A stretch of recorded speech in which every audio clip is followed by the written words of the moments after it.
Colorado news, and it's some good news. Yeah, President Trump rescinded his endorsement of Jeff Hurd in Colorado's 3rd congressional district. He has instead endorsed Hope Scheppelman. Hope is a critical care nurse and a Navy veteran and served this country honorably, while Jeff Hurd is a rhino closet Democrat shitbag. And we don't need him on several issues that he should have voted with President Trump's America First, America Only agenda. He turned coat and voted with the Democrats. He has done it several times, and President Trump has had it. Just like the rest of us have, we've had it. See what happens, Jeff. You took your monkey ass down to Mar-a-Lago and kissed the ring and put on them tap dancing shoes for President Trump and promised that you were going to work with him to restore this great nation to its former glory and expand upon that. That's what MAGA is. But you every time we relied on you to vote properly, you cast a vote with the damn Democrats. You side with the Democrats more than you do your own freaking party. So you know what, bro? You dismissed. Down to Mar-a-Lago. And by the way, you walked around with your ass on your shoulders thinking that you could sail into the midterms and not have to do any work. Now you're going to have to work 3 times as hard trying to raise money. But see, money talks, bullshit walks. And people see that the endorsement that you had is gone. So will your money. So, I don't know. They're hiring at Walmart, I think. Not really sure. I think they're opening a new Whataburger or something. But anyway, you're not going to win. You are absolutely not going to win. Hope is going to take this. And, you know, look, I don't trust nobody. Hey, Colin. But I really think... I know I'm on early. I have to go work on a computer a bit later. So I wanted to get this done an hour earlier. I think that... and I haven't said anything about who I'm voting for, anything. But it seems as though Hope has a better grasp on President Trump's America First agenda. And it's not about following somebody in cult this and cult that, because I hear the bullshit. But you should want what's best for your country. You live here. Why would you want the country to be filled with a bunch of illegal alien criminals raping and murdering our citizens? You're stupid if you do. So President Trump endorsed Hope Scheppelman. Jeff learned to code. Yep. So there's a lot going on down at that border. I'm going to get into it shortly. Let's see what's popping up. Okay, that's something different. Let's play something else first. There we go. So this all started with my Dearborn investigation. I've spent the last several days in Michigan investigating fraud in Hamtramck and Dearborn. I was supposed to go to LA tomorrow and investigate allegations that they were paying for votes. I thought, maybe I'll lay the groundwork for California fraud in the same way that I did for Dearborn by investigating the state expenditure. I started off with my chart, having things like state funds and then webbing down into sketchy businesses, sketchy individuals, etc. And then I said, I wonder how much money they're giving to abortion clinics. And then I put that in my chart. And then somewhere along the line, I found an organization called Inland Coalition for Immigrant Justice in the state expenditure. And I said, that's an interesting name. I should look them up. They were taking in $134,925 state dollars in the entirety of their existence. And what I found is that this is an organization whose core function is to conduct and organize protests. I then found that not only are they taking in 6 figures... That's where the commies are. And they're using our tax dollars against us. ...in state tax dollars and then protesting, but also they were hiring protesters. There's a tweet here from their Twitter. ICIJ is hiring high desert organizers. If you're passionate about the intersections of environmental justice and immigration justice, live in the high desert, and are interested in building power in your community, this is for you. Get involved. Their website is full of photos of them protesting, almost exclusively photos of them protesting. 6 figures? This is a small fish. I then found Justice Outside, which is another environmental advocacy organization. One of their core pillars is protesting. They've taken in $879,934 state tax dollars. You will be shocked to find out this is another small fish. I found the Community Justice Alliance. They describe themselves as attorneys, social workers, and youth mentors striving for a more equitable Central Valley. They're based in Sacramento. We know how the violence of over-policing and immigration enforcement impacts the vibrancy of our collective. We strive to build stronger supports across the ecosystem alongside collectivism, our community for access to education, healthcare, and legal services for all. As we learn again and again, community is medicine. They're socialists, by the way. And ironically, these socialists who are against capital wealth have taken in $2,733,586 state tax dollars. The banner on their About Us page is them protesting, and you will once again be surprised to find out this. Yeah, Colin, I seen another leader in Britain went down, and now there's a little squabble between the kind of conservative parties.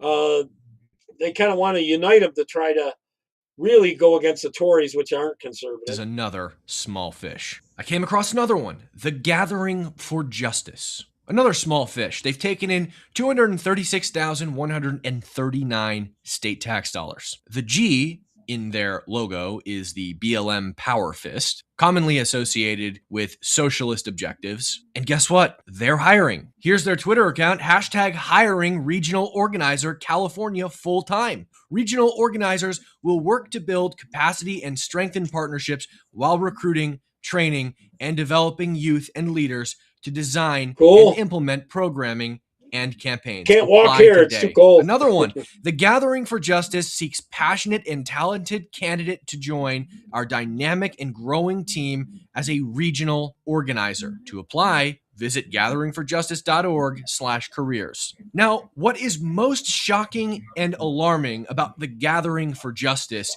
is that they're not based in California. They are based in New York City. But ironically, in 2023, just before the presidential election, they received a massive bump in funding from the California state government. Now, here's our big fish. I came across an organization called the Coalition for Humane Immigrant Rights. Their website is full of photos of them protesting. Much like the other organizations, protesting is one of their core pillars. On their Mission in History page, the banner on their website is a protest with a sign that says Resistencia Immigrante, resist immigration enforcement. This organization has taken in $115,104,817.11 of state taxpayer dollars. Their Twitter is absolutely filled with calls to action to go protest. Photos of them protesting. Photos of them protesting, banners and signs with their logo and name printed on them. Where'd that money come from? Straight out of your pocket. They protest for an array of different positions. Medicaid, Black Lives Matter in 2020, Save DACA, Defend. All those groups are to get more money.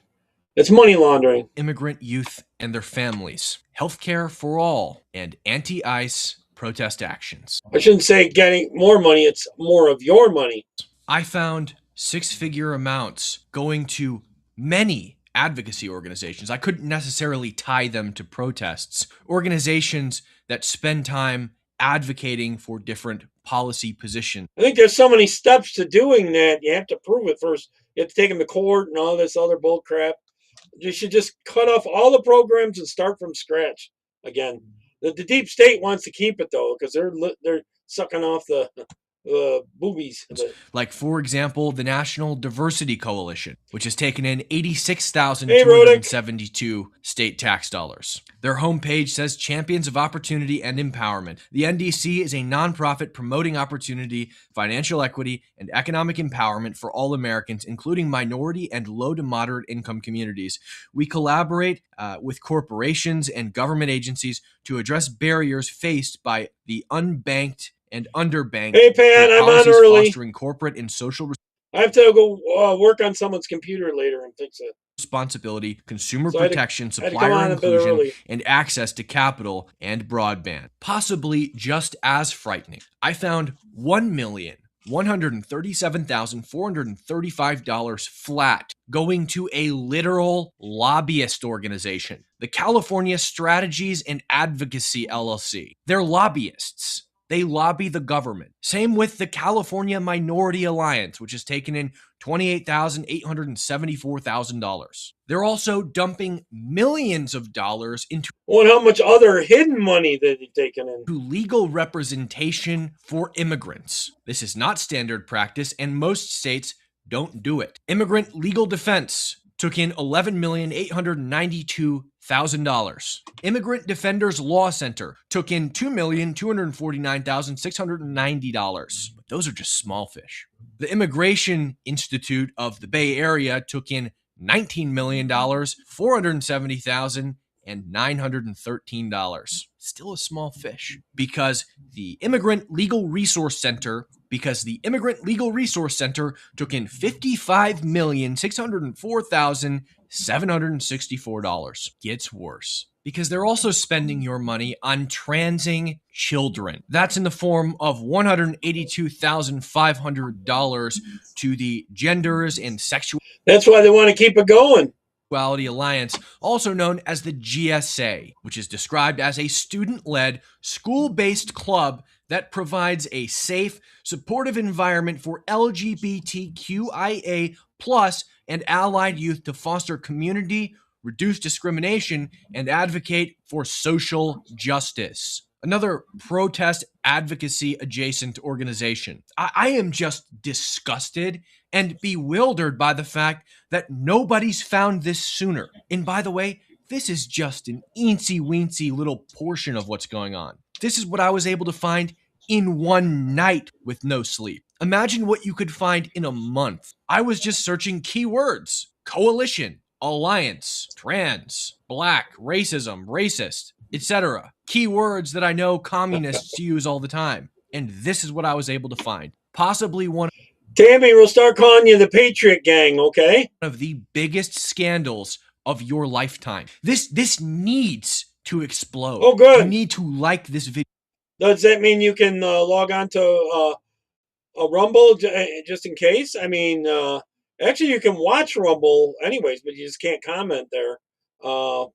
But you can watch Rumble even without having it. Video and share it with as many people as possible. Send it to your mom and your dad, even if they don't watch it. Just share it out. Help it in the algorithm. And one of the most shocking and disgusting parts of this whole thing, the Palisades, they're still on the ground. The Palisades were disintegrated. The people who live there still don't have houses. And we're sending $100 million to an organization whose core function is protests. That's what we're doing. Imagine how far that $100 million would go to rebuilding the Palisade. No. They don't want it built. No, that's not in Newsom's budget. I couldn't find any conservative protest organizations or any conservative advocacy groups. What is happening is the government is blue. And so they are paying. Biggest thing is they could let them have the permits to rebuild.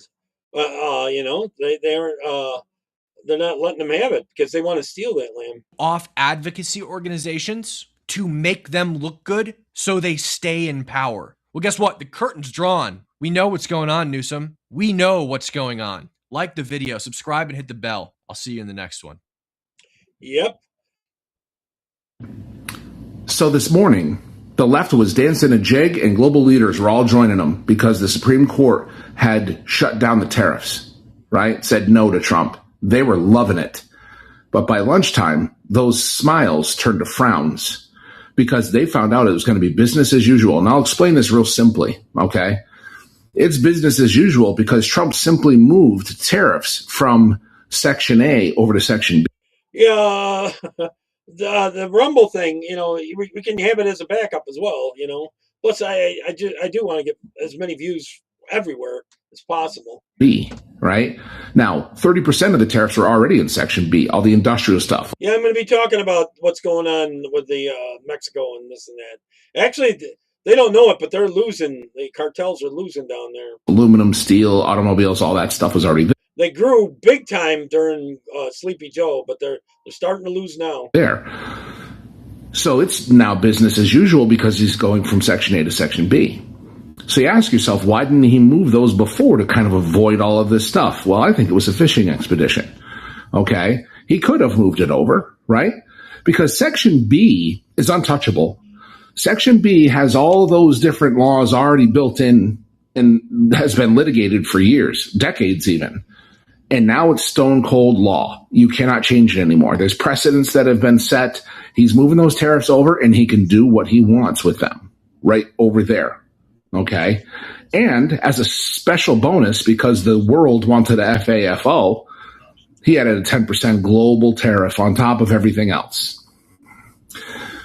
So back to the question of why didn't he just move those over? Well, there was a question asked by the press, and it said specifically, can you address the rumors of, or can you make comment on rumors that there's been foreign influence on the Supreme Court? And Trump simply said, without even a hesitation, said, you're going to find out, and went right to the next question. What does that mean? Well, Clarence. Pat, go over there to Rumble and hi, John, and comment so I know which account's yours. Okay, Pat? Thomas, right? Justice Thomas said that there was no statutory anything or I'll grab the link and post it here. Nothing in the Constitution for those 6 judges to vote no against those tariffs. There was nothing to base it on. There was nothing behind it. Now, I already knew 3 of those damn judges vote purely on emotion, right? The 3 hardcore left ones. Pure emotion. They don't vote on Constitution or fact or precedent or anything.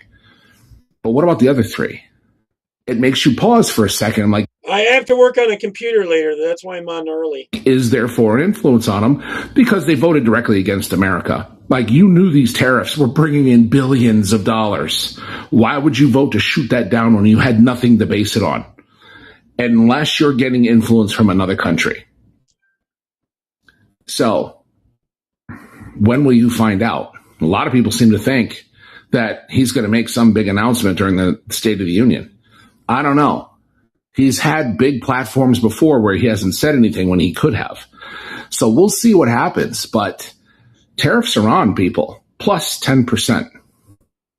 Yep, about time, I tell you that. All right, this is about the ID thing. She's making a good point. Because they want to give you some money. They're claiming $30, but you're only getting 19 something, and then they tax it like crazy there in New York City for shoveling. They're having a huge snowstorm there. We're getting some here, but not as bad as down there. It's a long ways from the big snowstorm coming today, and our mayor says that we need emergency snow shovelers. If you'd like to sign up to be a paid snow shoveler, you can go to any DSNY garage from 8 a.m. to 1 p.m. tomorrow on Sunday. I saw that the mayor said that we were supposed to report for duty between 8 a.m. and 1 p.m. today for emergency snow shoveling. Yeah, not yet. Why? Because not yet. I think the earliest that we can put you out there is 8 p.m. tonight. It's $20 an hour. I think it's actually higher now. I believe it's $30 an hour. If I have a snowblower and I can do the work of 3 to 4 people, can I get paid more? I don't think so. I thought we could just tax the rich. Need 2 forms of ID? What happens if I only have 1? You need 2 forms to sign up. One from this side and one from this side. It's so interesting because Wait a minute, you don't need that to vote. Illegals can do it.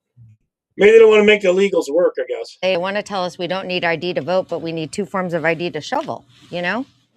Do I need to print the photos out? I have to print those. Yeah. What if I don't have a printer? You go to CVS. Okay, thank you. We got here, our mayor said to show up at the garage at 8 a.m.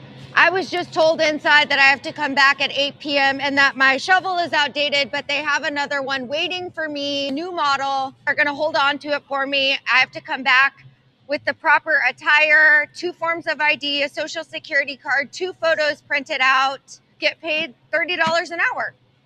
They won't get $30 an hour though. They'll get $19.95 or some stupid amount like that. All right, here's some more on it. Well, there's a blizzard warning for New York City, and the mayor there, Mamdani, he's pleading for help. He wants you to get one of these here and start shoveling. In fact, he'll pay you up to $30 an hour if you help out the city of New York in the emergency. The problem is you can't use one of these unless you have one of these. You see, you have to prove that you're legal to be in the United States. You have to have government-issued ID, which is weird to me, considering Mamdani also says if you have to have one of these to vote, or you think people should, that's racist. Racist. Not to use one of these, but to use one of these. Weird. Good luck with the blizzard, folks, and better luck with that mayor of yours. What an idiot. Yep. So, I don't know. All right, I'm going to get on to the whole stuff that's going down in Mexico a bit. Okay, so I got caught in the middle of a cartel demonstration. I'm in Puerto Vallarta this morning, and I was out on a walk and ran into a Jeep on fire in front of me, and I thought somebody just had a problem with their car. So I was debating whether I thought I could get around it, and I decided I better not. So I turned around to go back where I came from, and there was a semi-truck that had been lit on fire behind me. And then I realized I was in the middle of whatever was going down. It was absolutely terrifying. Across the street was a Walmart. I ran over there. It was completely locked down. Everything was on lockdown. But they were kind enough to motion me over to a side roller door where they had to move carts and unlock it, and they slid it up enough for me to crawl through. And I'm in Walmart. I'm safe. Claren and Aubrey are back at the hotel. They're safe, and I'll keep you updated. Pat, I was able to comment there. I don't know. Maybe it's on your end. I don't know. I don't know why you can't. You can probably see on the screen where I commented actually from several platforms at the same time through the software. I don't know. Maybe it's different on your end. I don't know. Mexico has fallen, and if you are an American visiting or traveling in Mexico, you need to seek shelter immediately by order of the U.S. government and the embassy, because Mexico is in a state of all-out war. Terrorist attacks happening at resorts, terrorist attacks happening at shopping centers, at Costco's, cars being used as deadly weapons, vehicle checkpoint stops. Absolute and total chaos in the terrorist state of Mexico. The government is under the complete and total control of the cartels. And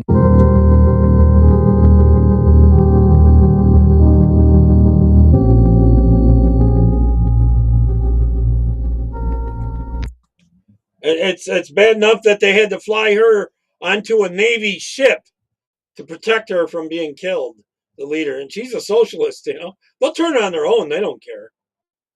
Buenos nachos, amigos. Yo soy su presidente, el señor Donaldo J. Trumpo. I love El Mexico, but your cartel bandidos are mucho estúpido. ¿Comprende? They keep sending el cocaíno to los Estados Unidos y eso no bueno. Anyway, if they keep sending el cocaíno to El America, Señor Trumpo will land a mucho grande missile up their asso. ¿Comprende, amigos? Muchas gracias, muchachos, y que viva el México, cabrones. All right, so Trump pushed her to go after these cartels. Here's a story about the leader there that was a cartel backer at one time.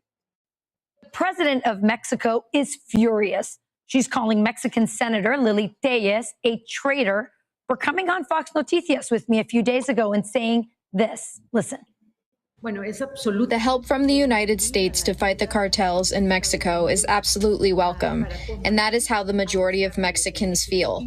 The only ones who don't like that President Trump is sending help and trying to support Mexicans against the cartels are the narco politicians. That includes President Sheinbaum. Mexican President Claudia Sheinbaum responding, saying, quote, "It's not a minor issue that a senator gave an interview to a foreign media outlet calling for intervention."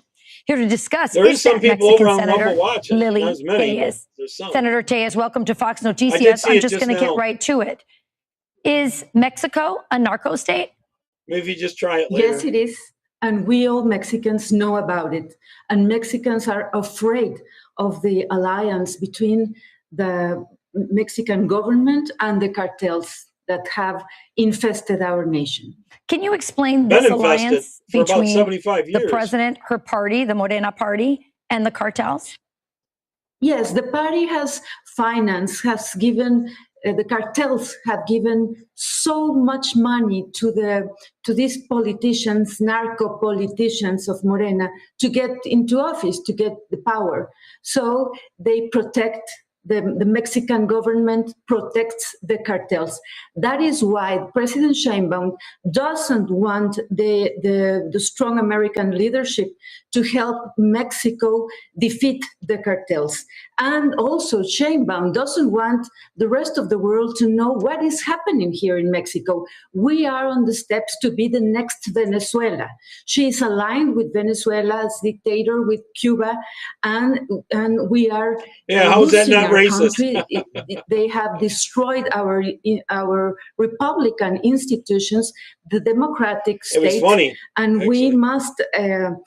I think we all Mexicans want and welcome the support of the United States to assist Mexican people against the cartels that have us all in this crisis with the traffic in fentanyl and migrants. So her response to this, and I know this because her spokesperson came on our show in response to your interview, and they say, well, we just turned over 26 cartel members. We're working, we're sharing intelligence. What are they not doing? And why is she so resistant? She sort of speaks out of two sides of her mouth. We're working with you, Trump, and then she's chastising you for saying we need more help from the United States to crush the cartels. Because she really doesn't want the help of the United States. She is lying to Mexican people, telling Mexican people that the United States will get in control of the whole country. Right. I never listened such nonsense from President Trump. What we have listened is that President Trump wants to help Mexican people against the cartels. Mexican people are suffering. So what they do is very, very little. We have huge narco politicians here in the Senate, in the presidents, governors. Mexico is a very dangerous place. Well, that brings me to my next question, because you are speaking very bluntly, very clearly about Mexico being a narco state and the alliance and the connections to the president of Mexico. Are you afraid for your life? Yes, I am afraid. And the president has threatened me to proceed against me with criminal prosecution, to get me out of the Senate and get me in jail, just because I told you in this space and Fox News what is the reality of our country with the cartels. The cartels are dominating everything here in Mexico. They are in all the offices of the government, in the states, in the cities, and in the national government. So, of course, I am afraid, but I want people to know I will not step back. And I pray under God's guidance that we, the United States and Mexico, must work together to defeat the cartels and to get freedom for our country, for Mexico, to stop it from being the next Venezuela. Senator Lily Tellez, a very brave woman indeed. Thank you so much for coming on our show and speaking. You need a leader there, like they have in, where is it, Brazil? Is it not Brazil? Argentina? Which is the one that puts them all in jail? I forget. The truth. Thank you, Rachel. Thank you. Got it. Here's Oscar. Good evening to all. How's everybody doing? Thank you so much for joining in. An update, as I promised that I was going to come in and give you guys an update. We apologize if we had to do it on the car and not on the ground. It is completely right now unsafe, as we were working together, a group of journalists, and when you're working together, you feel more safer. But due to the circumstance of the level of violence and insecurity, we are safeguarding ourselves right now in the automobile, in the car. So the level of incidents have increased into 18 until now in the whole state. Incidents. Why the government of Mexico, it is in the state of Baja, it is categorizing them as incidents. It is categorizing them as incidents because they're not only burning automobiles, they are burning also businesses. Now, the most aggravating thing about this is there's a social media threat right now. It can be fake news. We cannot confirm that is if it is a real post or if it is a fake post. What I can tell you it is that businesses, they're closing at 6 o'clock in the evening. A lot of businesses are closed, and a lot of businesses are just all of them. They're closing early because of the level of increase of violence, the threats that they have been receiving lately, and momentarily as this has been going on. And ultimately, I'm saying businesses as Costco, as Calimax. These are, convenience stores, big convenience stores. You can compare them to basically, I don't know, in the United States, like a Walmart. These stores are closing. Already, they have. Yep, well, a lot of them got killed. I think it's even higher than that. I was talking to Paloma. If you count some of the city and lower positions, I think it's more like 90 altogether that got killed. You're talking about ones like we're running for Senate and House and stuff. But in lower seats even, they kill them. Suspended every educational classes, normal classes for elementary, junior high school, and colleges. They suspended classes in the whole state of Baja. And also, well, Gregor, I know about where that is. So, not only that, the most aggravating and concerning thing about it is this post that they just posted on social media, which a lot of people are extremely concerned. The cartel has put out a threat saying, you guys need to go back home at 10 o'clock at night. We don't want nobody outside of 10 o'clock at night. If we see somebody after 10 o'clock at night, we are going to start shooting at civilians. This is the concern that we were really, let me say again, concerned about, because they're basically having a tantrum. We thought that it will be decreased, and I told you guys earlier that this was momentarily, little by little, was going to increase the level of violence, the level of insecurity, the level of aggression by the organized crime in several sections of the city. Just as we were eating right now, 2 other vehicles were burned in a community, and also another vehicle was burned on the far east side of the city. These burning of vehicles, as I have mentioned before, it is a sign, it is a message from the organized crime to tell the government we have presence here, we have presence there. And at the end of the day, it tells you the level of power that they have over a city. I am completely surprised as we speak right now of the level of power that the cartel of CJNG has over the city of Tijuana. The majority of the people of Tijuana thought that the cartel de Sinaloa was the one that it was in charge of this particular city and also of the state. Oh, surprise, we are now getting to realize that the CJNG cartel had a lot of presence in the state of Baja.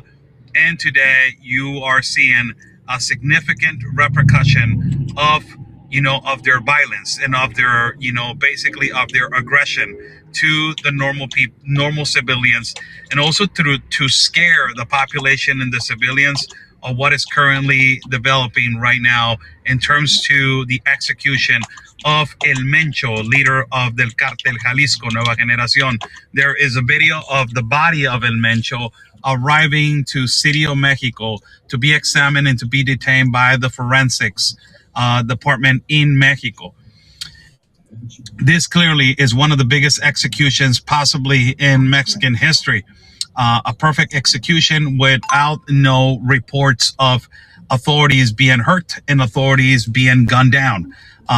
This tells you the level of possibly of a strategy that the local federal government of Mexico had in also working with the American authorities as we speak, collaborating to take down this cartel member and this leader, and basically now secluding the Cartel Jalisco Nueva Generación, encapsulating them to see what they are going to do next. Who is going to be taking the seat of this criminal organization? Who's the one that is going to be in charge of this criminal organization?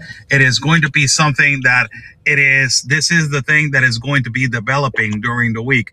Who's going to take charge? If it is going to be divided by sections, is it going to be divided by territories, or is it going to be one head that is going to be taken over the the organization of the criminal organization of the CJNG cartel?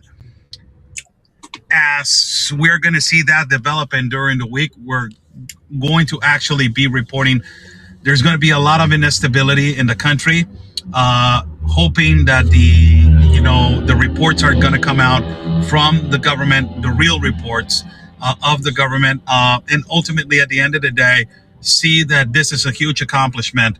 Whatever, whoever, whatever you want to see, however you want to see it, this is a huge accomplishment to eliminate a leader of this magnitude, that it was terrorizing a whole country by a greater significance. This guy was an extreme terrorist, and and now that he is not in the face of the earth, we will see how the Mexican government from here moves forward with the pressure of the American government, which I have said this before in the past broadcasts. There is a collaboration, a leader of this magnitude, of these officials from special forces that were led into Mexico to basically on a mission.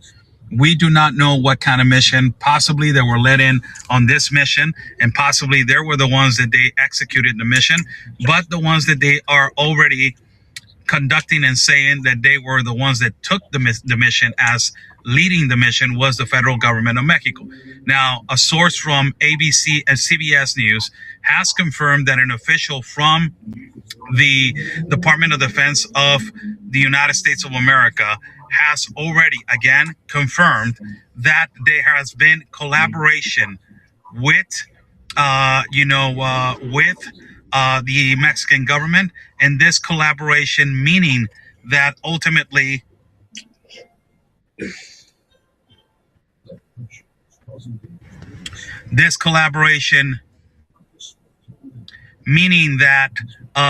basically, I'm sorry about that, that the authorities of the United States entered the country of Mexico on the mission to collaborate with the Mexican government and execute the mission to eliminate El Mencho, Nemesio Oseguera, better known as El Mencho. An update, they're interrupting my live feed. I don't know what's going on. This is an update of what is currently happening right now in the city of Tijuana. Stay safe. I will be, giving you guys more an update as things are moving forward and things are moving on.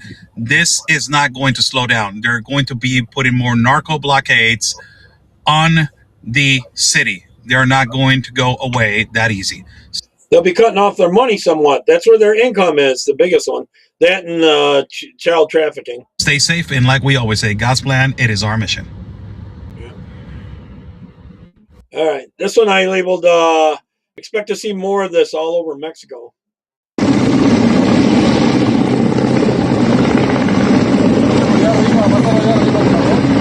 Military is going after.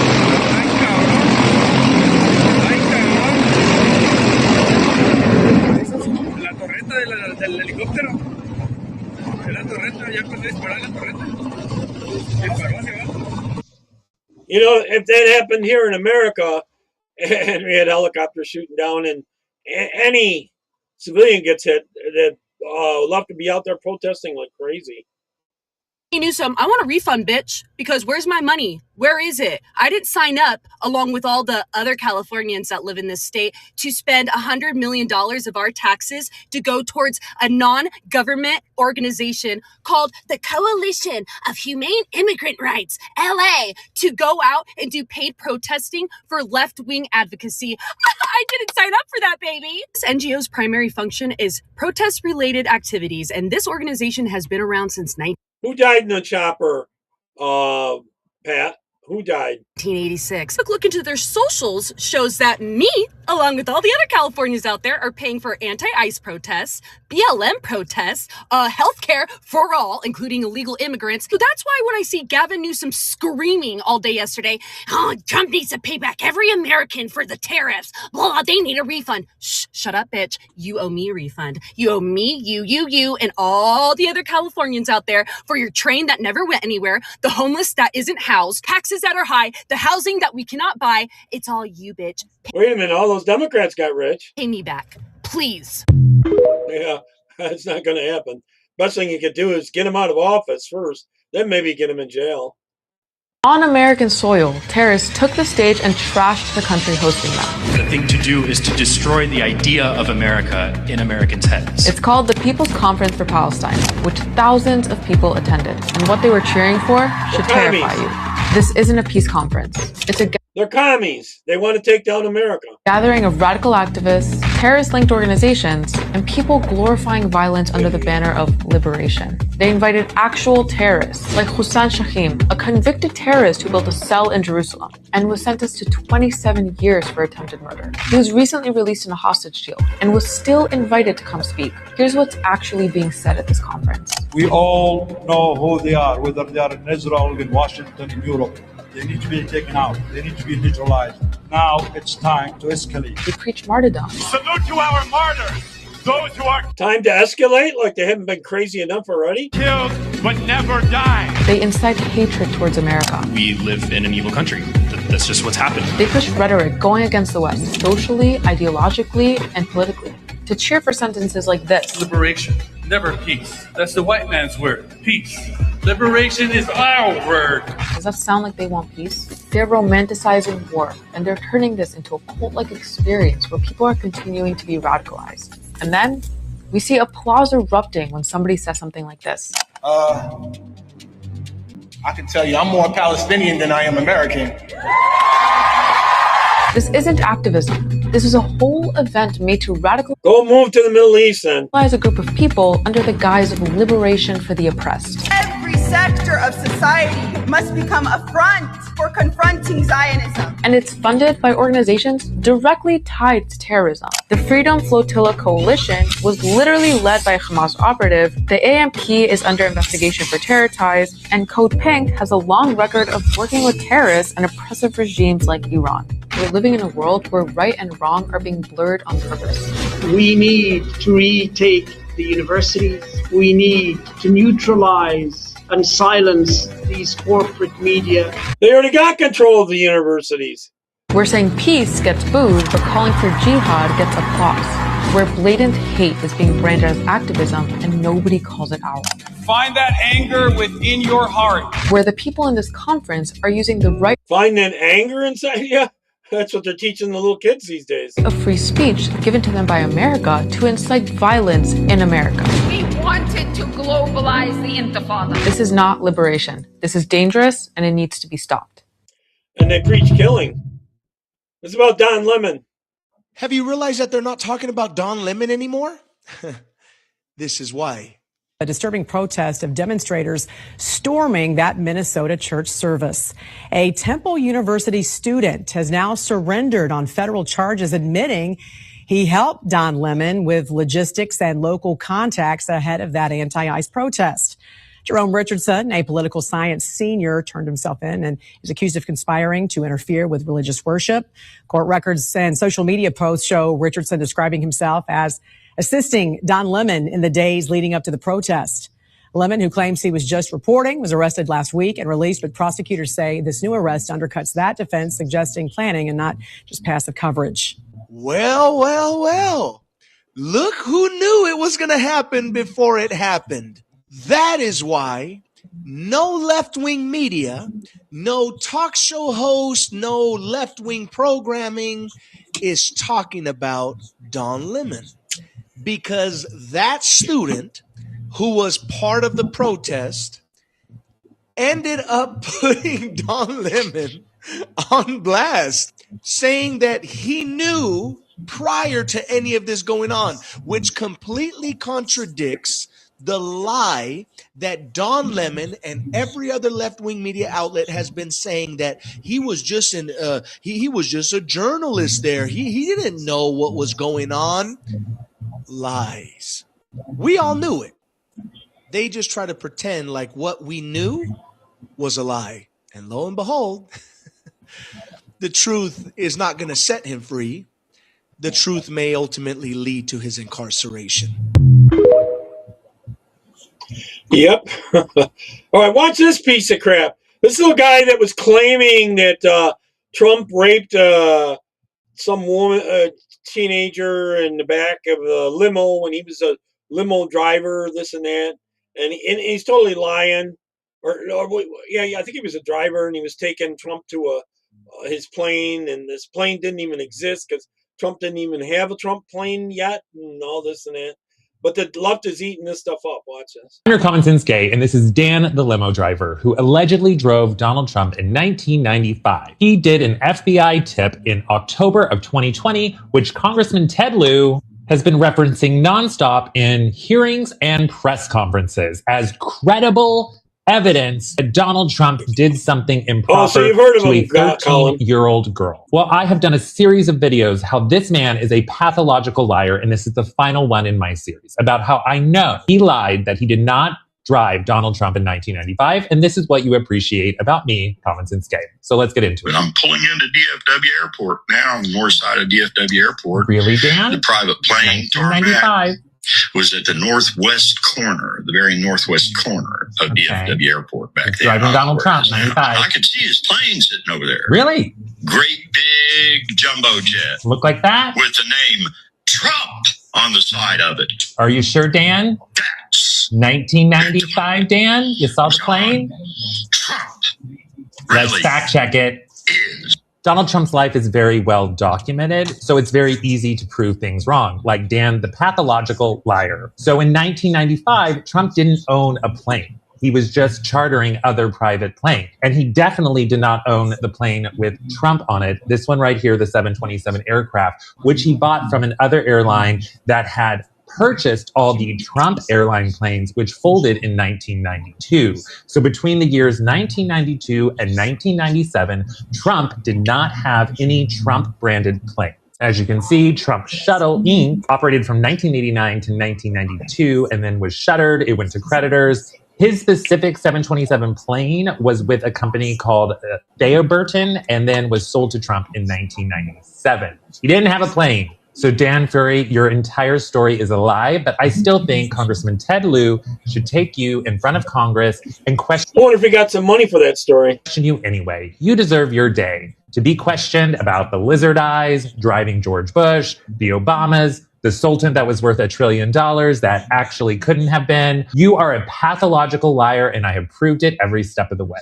And especially since this plane did not exist in 1995 when you claim you dropped him off at DFW Airport. Dan Ferry, you are a liar. This did not happen. It is a false story. I'm your Common Sense Gay. Like, follow, and share for more. Let me know what you think in the comments. Common Sense Gay out. But you'll still hear the left referencing that time, all these other stories. It's unbelievable.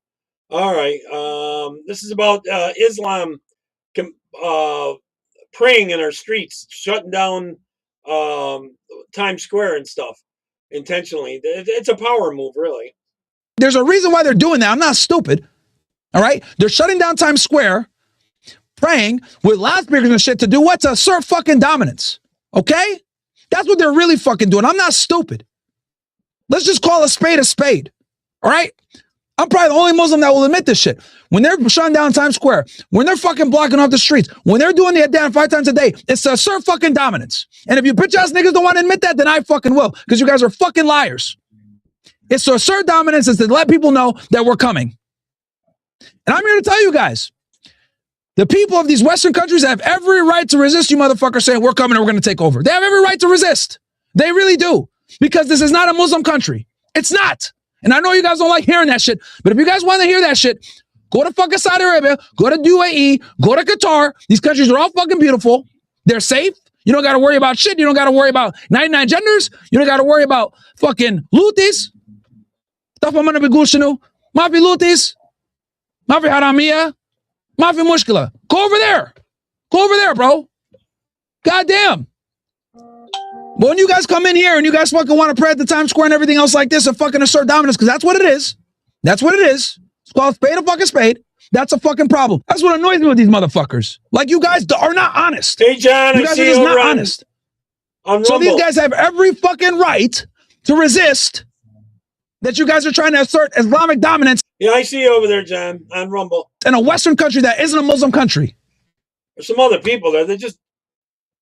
no one talks over here, though. I tell the truth, whether it benefits me or not. And this is coming from a Muslim guy. I don't like to admit this, but it's the truth. And if you niggas are going to complain in the comment section and talk shit and say, oh, well, El Myron, you're not a Muslim or El Islam. Bro, this is why so many people have a negative connotation. Mark, I didn't know they weren't allowed to play in the streets, but that makes sense because they don't do it, you know? If you go to Iran, though, they actually hate Islam, the Iranian people. Of Islam, because you guys want to come in.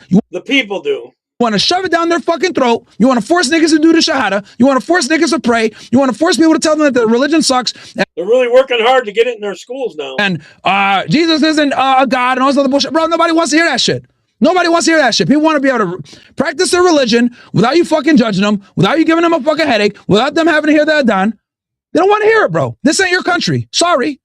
Go to a Muslim country if you want that shit. There's plenty of them. There's like 50. And a lot of them are clean and safe. All right, here's the lady that did a real good job summing up the Democratic Party. When did the Democrat Party abandon every single principle that made it cool to be a Democrat? Yeah, when did we go from the party that wanted to use our voice in order to make change, to make a difference, to improve people's lives, to the party that is now busting into random people's churches and trying to scare them into listening to us? When did we go from the party that is just fighting for immigration reform to the party that is saying that America is not allowed to have borders? Because arguing that Greenland is allowed to have borders, that Palestinian people deserve to have no borders, no country. Borders, that Ukrainian people deserve to have borders, while simultaneously arguing that America does not need borders, is insane. When did we go from being the party that just wants everybody to be able to afford a home to the party that is now having Democratic politicians suggest that individual property is not a thing and that it's collective property? In case you missed it, yes, that is what the Democrats are saying now. They are saying that owning property is apparently white supremacy and that the answer to solving that is to sell all the property to the state. Yup, you heard that right, folks. The Democrat Party is actually suggesting stripping you of your individual rights as an American, but somehow Trump's administration is the authoritarian regime. How did we go from the party that is trying to advocate for better representation for women in healthcare to just screaming about abortion all the time? Did we just forget about things like how women are treated when it comes to their mental and physical health in the doctor's office? Did we just forget about things like how birth control is basically poison to our reproductive systems? Like, no, it's just all about killing our babies now, but you guys were crying over a crab boiling in an air fryer. Give me a break. How did we go from the party that was advocating for better wages so that we could just afford to live to the party that is now insisting that the government takes care of us while we sit at home, which actually means that the taxpayers are taking care of you while you sit at home? Because in case you forgot, the government doesn't generate its own revenue. How exactly is this big push for socialism going to work when you guys keep saying that the benefit of socialism is being taken care of by the government, but the government doesn't make its own money? So if nobody's going to Yeah, government only takes money. Work, how is the government going to make money to take care of you? Oh, that's right. They get their money from billionaires. But you guys don't want billionaires in your city. You want them to leave. So who exactly is going to pay for you to do all these things? Don't get me wrong. As someone who was definitely a Democrat for a long time, I understand the emotional appeal of these arguments. But at some point, you guys are going to have to step back into reality and realize that logically, The way these things play out in society doesn't work. And the things that the Democrats are selling you right now, they are not able to achieve without taking advantage of you. That right there is why so many people like me voted for Trump in 2024, because the Democrat Party is a sinking ship. Their approval rating is almost at 10%, if not lower by now. You guys are always worried about, oh, Trump's ratings are going down. Everyone's turning on Trump. Like, oh, his ratings are down to 30%. Like, babe, yours are at 12.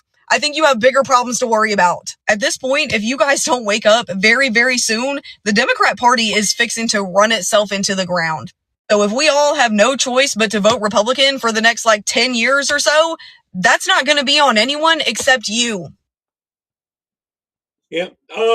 What's there? I was wondering what the State of the Union is tomorrow. I was wondering about coming on after it or near the end of it and getting everyone's opinion, or maybe having it playing simultaneously. I don't know. Is VB or Charlie going to do a live at the same time or not? What's everyone's opinion on it? And also, I want everyone's opinion on what they think of the State of the Union. I know he's definitely going to have a lot of the Olympians there for sure. I see, So I think that's probably a good thing. And what topics he's probably gonna have to say something about Mexico, Iran. The economy definitely is improving, and wages are going up, and inflation's down, and that. I was wondering what everyone's opinion. Should I go live tomorrow? And if I did, it would probably be 9 p.m. or something Eastern time. I'll take your opinions in the chat there. I'll go on the next video here. I forgot what this one was. This is one of the properties where the owner received one of those bills, and you can see they don't feel like there's a whole lot of brush back here, mostly just dirt, and they're angry. They're billing all these people that had their houses burned down for brush. In fire-devastated Pacific Palisades, another punch to the gut for families struggling to recover. It's one final blow, after they screwed us over, they're still trying to take money. Almost 14 months since the deadly fire, and some residents are now receiving bills like this from the city of LA, charging them $31 for alleged non-compliance with brush clearance rules. I was a little astonished because there's no house and there's no brush. Even on lots like Carol Sanborn's, where her home of more than 40 years was wiped away. Well, I do know of several other people who've gotten the notice, and a lot of people are just angry about it. Everything that you've lost, $31 is... It's nothing, but, I'm not paying it. It's the principle of it. Other neighbors also receiving the fines for brush clearance. So where's the brush? There isn't any, really. It's mostly dirt. Christine Martinez with construction almost done. I'm sure they didn't come out and inspect it, because there's nothing to be in compliance or out of compliance for. So on the bill, it says to call this number if you have any questions about the invoice. Let's give it a try. The mailbox of the person you are calling is currently full and cannot accept new messages. Please try your call again later. So residents...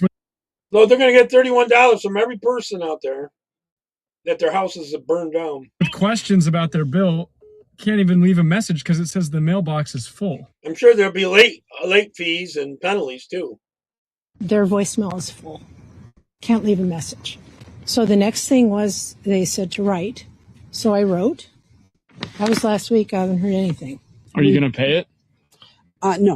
No, have no intention of paying it. Carol writing back to the city this letter with red ink. I wrote, this is insulting and cruel. We have no house and we have no brush. A spokesperson for the mayor's office says they're working with LAFD to look into these fines. I'm starting to believe they don't want us back. Well, many say they're not paying the fee out of principle. It's disappointing to get something like this and feel that somehow the city's working against you instead of with you. Reporting in Pacific Palisades, Matthew Seedorf, Fox 11 News.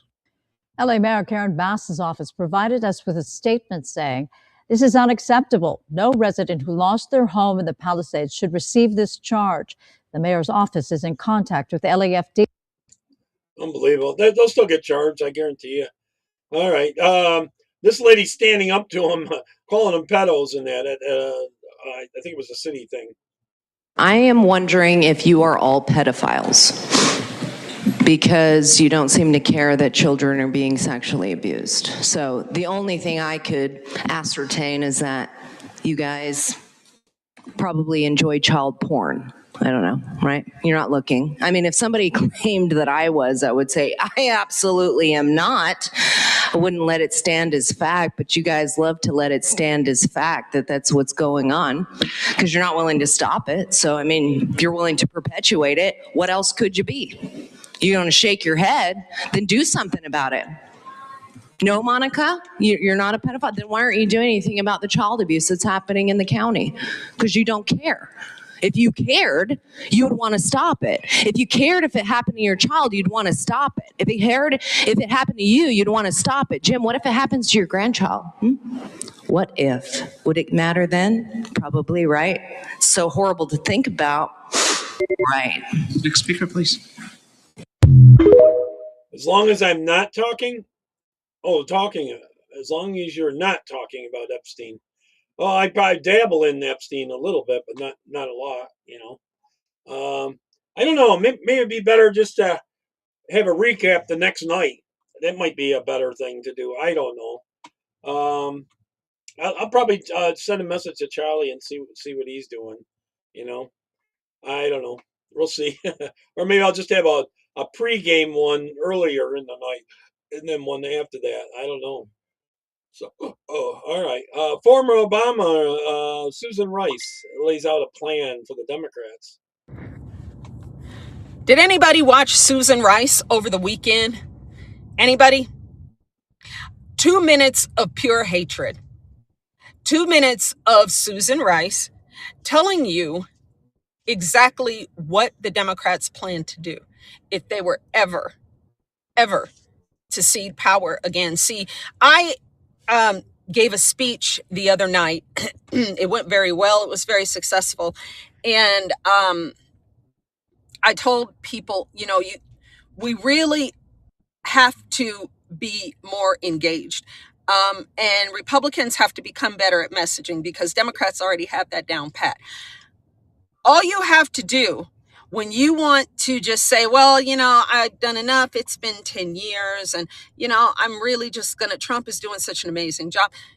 You know, the man is carrying the weight of the world on his shoulders, because everybody is pulling at his freaking shoes and his coattail. Can you help us? Can you help us? Can you help us, please? Help us, President Trump. Can you help us? Can you help us? Now Mexico needs our help, because they crashing out. But and unfortunately, these bastards live next door to us. So whatever, you know, anything to keep y'all out of this country, whatever. Susan Rice gave you a freaking clear indication as to what the Democrats plan to do if they were ever to cede power again. If you need inspiration and you need a reminder of what happens when they're in power, go watch Susan Rice. Go watch her and her damn 1982 press and curl and see what she says and how they plan to not only steal the country again, like they did in 2020, because they did, dead ass, but how they plan to handle those who supported President Trump. And if you think that the Democrats will not go through every freaking state, every district, every city, every county, every precinct, and find, they will create an AI database with everyone who voted for President Trump.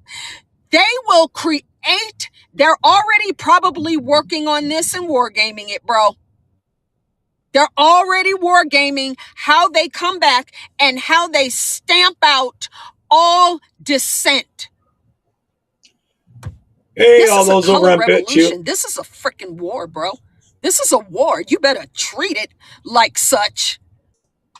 If you think they won't go through and grab that database and go to every single person who voted for Donald Trump, every single, yeah, plus million of us.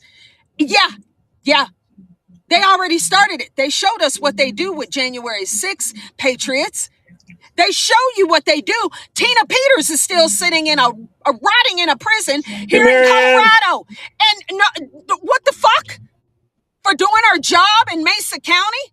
While that fat loser, Jenna Griswold, sits with her smug face, all up in the camera, looking like a hostage, talking about...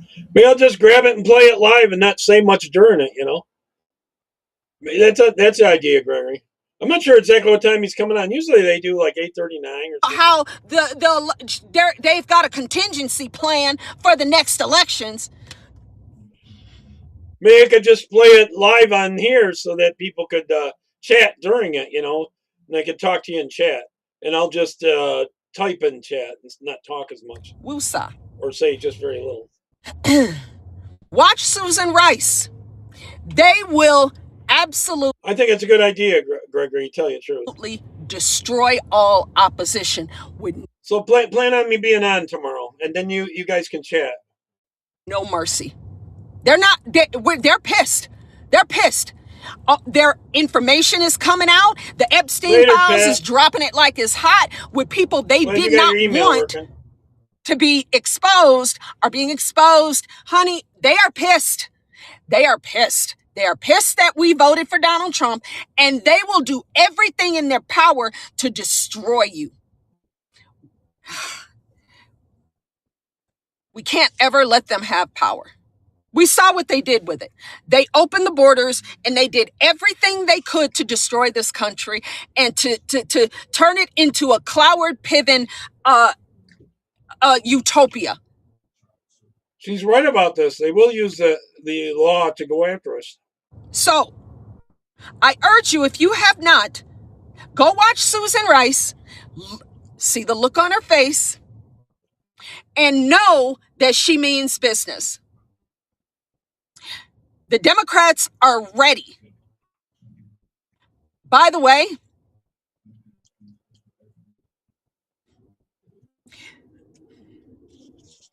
there are still illegals waiting in...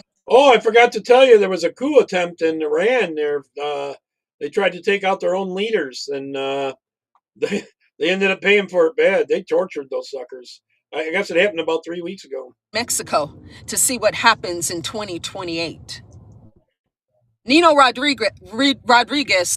I think another one will happen there, though. The people are really rising up. Said as much just today.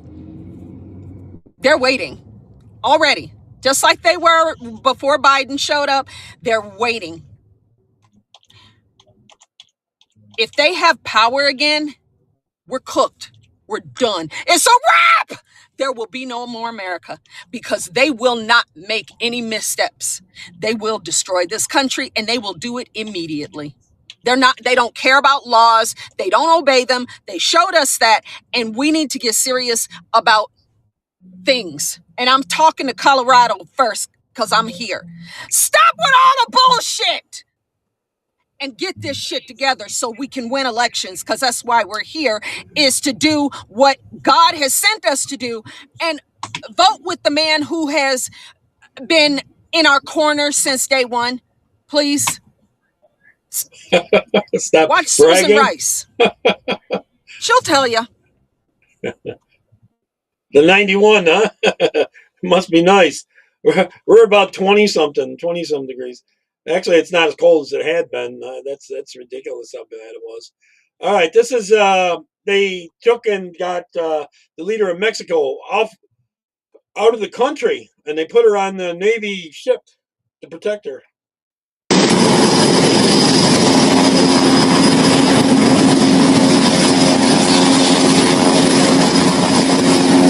That's a Mexican Navy.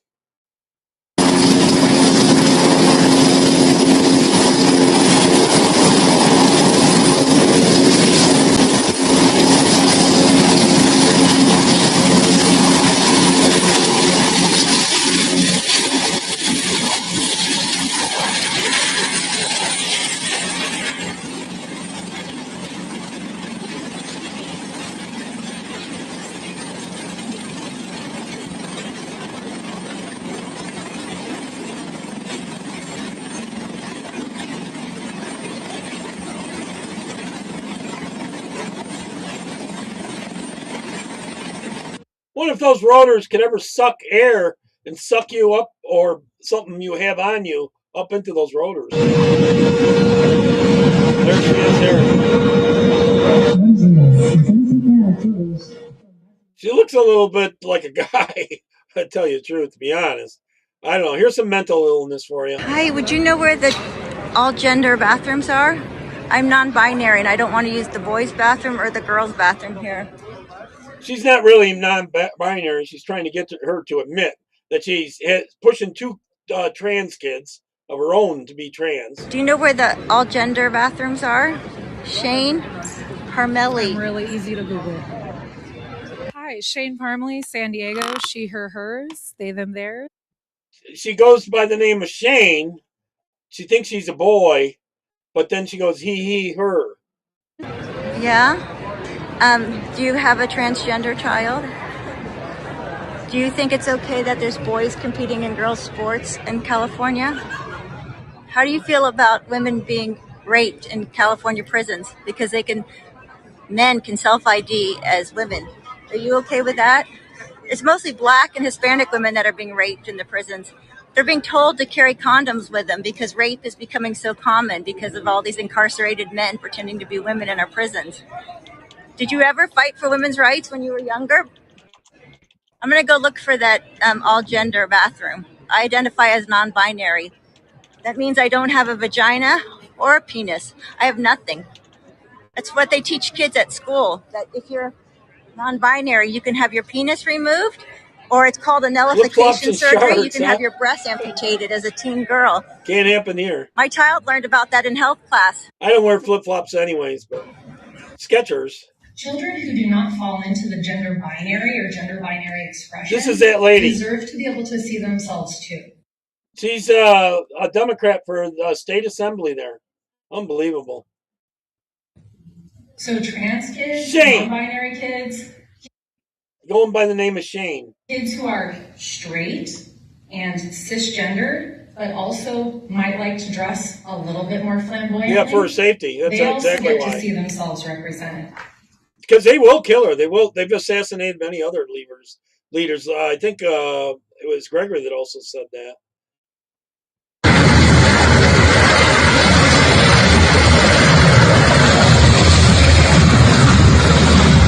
Now they had to fly in black helicopters to evacuate a lot of wounded people that the cartels had wounded.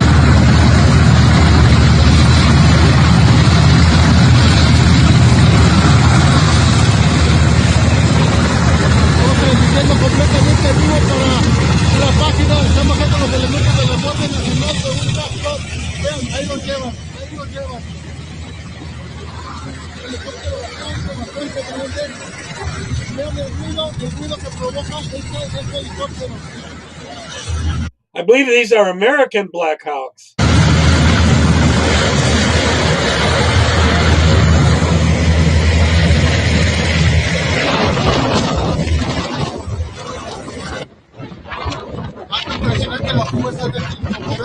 Bastante fuerza en este helicóptero. Ya están los elementos. I don't know. I think in Chad, I live at the coldest place. About an hour from Niagara Falls. Anyone else got a colder place? Aquí ya van a recibir atención médica. No podemos transmitir por la premura, pero tenemos que cubrirnos porque está bastante fuerte esto. Reporta para caos policíaco. After all that walking you're doing, John, it might be able to wear one. I don't know. You might be able to wear a Speedo after all that walking you're doing. I don't know. There's a fun new acronym going around the internet, and it's called AWFUL. I'm going to play this twice so you can catch it. Affluent, white, female, urban, leftist. I like it. To catch that, I'm going to play it again here. Let me play it again as soon as it gets to the end here. There's a fun new acronym going around the internet, and it's called AWFUL. It stands for Affluent, White, Female, Urban, Leftist. I like it. I think she's got that right, I tell you that. Said they want cartels in America. You smart ass, you're a bitch. Why? All I gotta say, you're a bitch. Bitch, I swear. Well, if you love Mexico so much, why don't you go back there? What? Well, don't you love Mexico? Come here. Why are you deporting us back? Become successful here. Okay, but then they escape. So cartel, come here. You have a better life. You guys. So you think that we should have an open border? Yeah, you guys should have an open border. What? But you said that they're escaping the cartel. But what happens if we have an open border? The cartel gets to come here. Like what happened? It proved under Joe Biden. We can defeat the cartel. We can defeat. You want to have war with the cartel? We need IQ tests or mental stability tests. We need like civics tests in order for people to vote. Those kids just said that we should allow all the cartel members to come into the United States rather than just closing the border so that we can defeat the cartels. Do you see what's going on in Mexico? I know this was filmed before that, but like this just proves Trump's point. What's going on in Mexico right now? I sure don't want that in my country. Do you? You want that in our country? Let's the wall there. Yeah, I bet you're all real thankful for it now. You want to bring him here? Bring him. We can defeat him. What? Is anybody else genuinely concerned for the future? Like genuinely seeing these people? Let me know. Crazy. All right, here's excellent advice for the midterms. A dog tax. You can have a cat all you want. But a dog must be taxed in New York City. Why? Yep, because dogs are unclean in Islam. I had to make a post, and he's talking about Mondami wants a dog's tax. I just said, well done, all of you in New York City who didn't vote. Oh, the Christians stayed home because they didn't want to get dirty by voting. And there's an I think you can last about 15 seconds in that water, Gregory. Estimated 8 or 5 million. Actually, if you get near the falls and it's still misty, it is crazy cold because all the humidity in the air there makes you feel really cold. Jews in New York City. You know, New York City, I think it's 13 million people total. Wow. 5 million Jews. And guess what they did in this last election? They didn't vote. So guess who did vote? Colin, they'll have to pee outside. That's what they're going to have to start doing. They can't figure out what bathroom they should use. All the imams told the Muslims to go out and vote, and they didn't. By the way, they didn't have an option. And they voted. And now they have a Muslim mayor, and now you can go to Times Square in the evening, and they shut it all down and pray in Arabic, and the prayer call is broadcast all over Times Square. But you can't take your dog there. Can't take your dog there. They'll definitely kill it. All right, here's this is a gun owner from Minneapolis with a powerful message. Let me say something that should be non-controversial. Normal people should not become felons for owning normal things. But there's a proposed bill there in Minnesota. You got to hear this. Exactly what the two new bills in the Minnesota House would do. My name is Sarah Hauptman, and I want to talk about HF 3433 and HF 3402, which ban assault weapons and large capacity magazines, respectively. These bills would make it a felony, punishable by up to 5 years in prison, to possess common firearms and magazines that millions of Americans legally own, including me. No one has to be harmed. Hey, Charles. No violent act has to occur. Just simple possession alone is enough. We're talking about guns that are widely owned across the country. Roughly 1 in 4 guns sold in America is an AR-15 pattern rifle. Standard capacity magazines are common. These are not especially deadly or dangerous. They're just normal and mainstream. Yet, under these bills, a law-abiding citizen who has harmed no one could face prison because of a configuration feature or a magazine's capacity. That's a massive, massive expansion of felony law directed at peaceful possession. And, on top of that, there's an exemption for government agents. Law enforcement officers and federal agents would still be allowed to possess these firearms and magazines, while people like me would not. The Second Amendment was not written as a sporting regulation, and while it encompasses self-defense, it's not about self-defense. It exists to preserve a balance of power between the people and the state. And armed citizenry creates a structural check against tyranny. That balance is intentional. When the government reserves certain arms for itself while prohibiting them for the people, it shifts that balance. That should concern anyone who cares about constitutional limits on power. And it should especially concern anyone who watched the last 2 months of aggressive federal enforcement in their communities and wondered where exactly the line is between incompetence and tyranny. And then there's also the reality of enforcement. Because this law is unenforceable, the only efforts at enforcement will fall hardest on people who already have the most contact with police. So people of color, poor communities. If we've learned anything from the drug war, it's that broad possession-based felonies don't fall evenly across communities. At the same time, individuals intent on committing violence will not comply with surrender deadlines or paperwork requirements. The people most affected are going to be those who already follow the law. These bills transform ordinary citizens into potential felons for owning common property without directly targeting violent behavior. Public safety is a serious responsibility. Expanding felonies for peaceful possession of mainstream items does not address violent offenders or repeat criminals. It increases government power. It expands criminal liability. And it changes the relationship between citizens and the state. That's not a small step. And for these reasons, HF 3433 and HF 3402 must be stopped. So what can you do about it? I know a lot of times it can seem overwhelming to get started with activism, but luckily for all of us, the Minnesota Gun Owners Caucus makes this really easy. Go to gunowners.mn and use their Action Center to contact your representative. Call, email, and write. It's super easy. You can also submit written testimony to the Minnesota House Public Safety Committee. And even if you live out of state, kick the Gun Owners Caucus a couple bucks because stopping tyranny anywhere helps stop it everywhere. So, sorry about my phone. It's something, the healthcare thing or something. Anyways, yeah, who was it in the comment? The merchant things in Canada. Yeah, they are hiring them. They're trying to get illegals to do the merchants fighting for their armed forces, you know? So, in any case, here we go. So a Somali-American politician here in Maine, Abdullahi Ali, has placed a murder bounty on a journalist for reporting a fraud scandal for millions of dollars involving Maine Care. No wonder fucking Maine Care and taxes are so expensive here. It's being funneled back to Somalia. And they're openly putting murder bounties on people reporting it. Is this the kind of diversity we wanted here in Maine? Are you fucking liberals happy? I thought I heard the phone ping. Yeah, it's my phone ringing.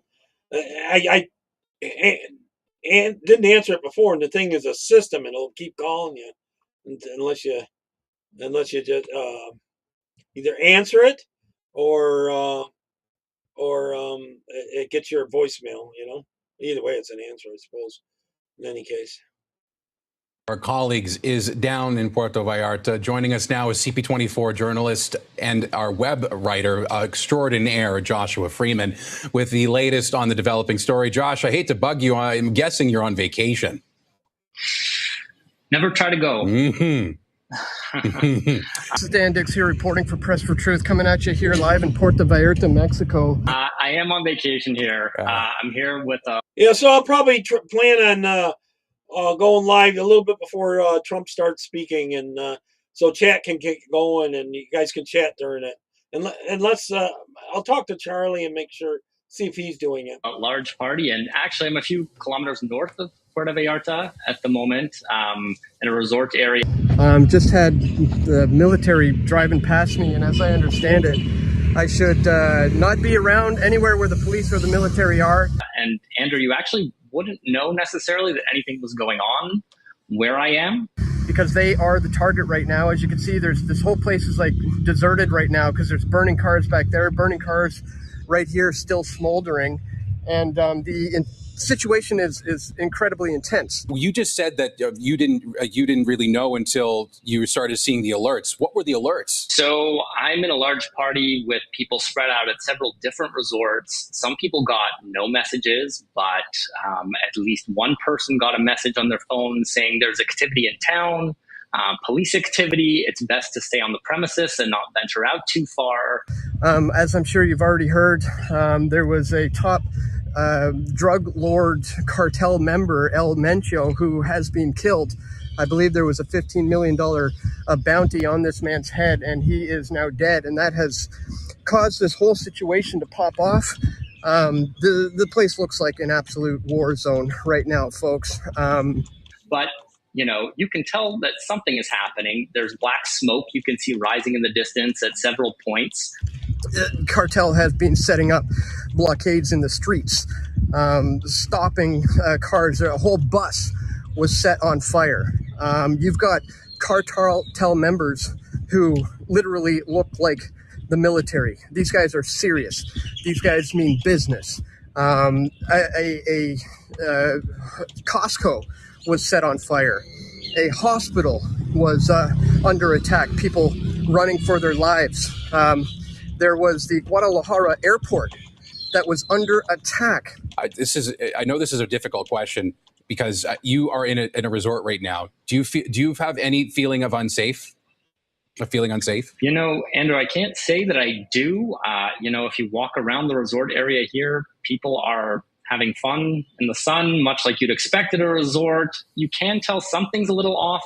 And it seems like it's not about to slow down anytime soon. As I understand it, the cartel have announced that they are going to be entering private homes and potentially hotel resorts at 5 p.m. Our time, if their demands are not met.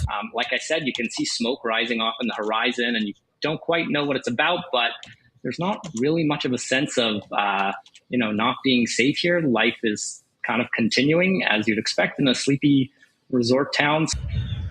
So this thing could be just the beginning of what we're seeing here. I mean, the situation is so intense. I've been doing reports from my resort where there was just smoke surrounding all over the place, cars being lit on fire everywhere. And, you know, I've been posting those to my Twitter, Dan Dix PFT. Go to my Twitter if you want to keep up to date with my reports on this, Dan Dix PFT. Again, I don't really care if people re-up the footage and get it out, you know, without credit to me. The most important thing is we get the word out about what's happening here and that the situation is pretty dire. I mean, people are dying. It's rather intense. It's rather scary. If you guys want to support me, go to pressfortruth.ca. Make sure you follow me on all the major platforms that I'm posting on. And if you want to financially support my efforts to cover this, you can go to pressfortruth.ca/donate. I don't know if we can do that and stream to both at the same time or anything like that. I don't know. I'll see if he's doing it. You know, one of us will be on, I'm sure. If he's not doing it, I'm doing it. I don't know. Maybe I'll come on after him or something. That'd be real late. Everyone's going to be up real late. I'll talk to him. I'll post something on my page if that's the case, you know, if we're going to do it. So. To the ordinance, quote, the owning, keeping, or harboring of pigs, horses, cows, sheep, goats, llamas, domestic fowl, outdoor rabbits is prohibited, and this section does not apply for... This is about killing the live sacrifices of animals. Temporary religious sacrificial purposes as permitted by law. Our city is dirty enough. We don't want to make more dirty. Debates raged on for at least 3 hours at Hamtramck City Hall over the new ordinance of sacrificing animals. Really ridiculous, catastrophic resolution. If it's not passed, then we are ready to take it to the court for the religious rights. It is constitution. This was the second debate of the new ordinance, and there was a crowd outside of the City Hall chambers filling out cards to speak, and they were watching it on closed-circuit TV. No, it's not safe or sane or humane because basements or kitchens or backyards are not suitable places for live animal slaughter. Many people, including Muslim residents, were against it, citing sanitary concerns if the animals are sacrificed in a home and not in a sterile environment, especially in the tight-knit neighborhoods of Hamtramck. The ordinance that was passed on Tuesday night says religious sacrificing of animals can be done as long as it is done legally and humanely. I think it's the best compromise. We don't want to restrict religious freedoms, and we don't want to keep it random without regulations. Many Muslims pay a butcher to perform the religious sacrifice, but for some families, it's just not practical, says Nawar Ali with CARE Michigan. A lot of families will typically do it in the confines of sort of like hunting. You only kill what you're going to eat. Of their property, like in their backyard, their garage, and again, dispose of the animal accordingly. Boy, their culture is just way different. Way too different, if you ask me. All right, this is about Newsom. Karen Kennedy talking about backing Newsom.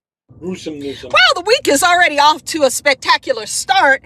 End Wokeness on X posted this weird video from Gavin Newsom, who was at an event in Georgia with a room full of black folks. And I'm going to just let y'all see how he crashed out, because I didn't believe it when I saw it. But you be the judge. You know, I'm not trying to impress you. I'm just trying to impress upon you. I'm like you. I'm no better than you. Uh-huh. You know, I'm a 960 SAT guy. Uh-huh. Uh-huh. And, you know, keep talking. I'm not trying to offend anyone, you know, trying to act all there if you got 940. Too late. But literally a 960 SAT guy. I cannot, you've never seen me read a speech because I cannot read a speech. It's maybe the wrong business to be in. Yeah, okay. Well, you know, first of all, why is that brother sitting next to him laughing? Why is he laughing? That shit ain't funny, because he basically just told you he had a 950 or 960 SAT score. Oh, and I'm just like you. I'm just like you. He sat there and said that to a room full of black folks. I'm just like you. I got a low SAT score. I'm just like you. Because we all know you niggas can't read. Oh my God. Oh shit. Did you hear it? Did you hear him? You heard him? I showed you. Why would he? Bro, he just said. The left would have been calling Trump a racist if he said anything like that. I can't read. I can't read a script. You never see me reading a script because I can't read. I'm just like you darkies. He said it. See, this happens. This is called the white liberal Yes. crash out. And it happens often. I have seen it in person here in Denver. I have seen it in person. I've seen it so many times. These white liberals try to be relatable. They try to be relatable. I've got black friends. I once like Kirk, you know why that they'll take that dumb Newsom? Why they'll take him? Because they can mold him. He'll switch whatever direction the left wants him to go. He'll mirror whatever they're saying. You know, trans today, trans tomorrow, another day maybe not, maybe back to it again. He can go back and forth anytime. went to a barbecue. I'm like you. I'm like. This fool literally just sat in a room full of black folks and said that. Well, they removed his, you know what, a long time ago. His balls a long time ago, Colin. He can't read. And that's supposed to be something relatable. What do you mean, Willis? Why can't you just be human? Oh, I remember that show. And talk to people like they're people. Gavin Newsom, Patrick Bateman. Why can't you just talk about life? Why can't you just talk about achieving your goals? Why do you have to sit there and pretend that you're oppressed? Anyway, Gavin Newsom doing the damn thing with the white liberal crash out, telling a room full of black folks that he's just like them. He can't read either. God almighty. Shit! She's funny. Good person, too. All right. Stuck in a literal war zone. This is about the cartel stuff and that. That's going to be an asshole, but your upcoming vacation to Puerto Vallarta is the least of my concerns right now. the amount of DMs I've received about, hey, I'm supposed to fly in tomorrow. Is it safe? Read the fucking room, Susan. We're in the middle of a war zone. Businesses are burnt down. Cars are in flames. Our city's literally still burning as you're typing your DM about your upcoming vacation. Promise you there's bigger losses in the world in Puerto Vallarta specifically right now than that $1,200 plane ticket or $2,000 that we've spent for the hotel. We're locked down. We're in a war zone. It's not safe. Nowhere in Jalisco is probably safe right now. Like, read the room, pick up the news. I just can't believe how insensitive some Americans are right now, just focus on their vacations when we're literally burning. We're burning. Our city has been burnt to crisps, like our stores, our gas stations, like the people here, like, we're concerned. We're in a war. We're in the middle of a war zone between organized crime and the government. Like, the majority of families here are not prepared to shelter in place. We don't have supplies to last us for very long. And y'all are still worried about whether the all-inclusive hotel is going to be open for you. Probably not. Probably not. Flights are canceled as of now. Oh, chat.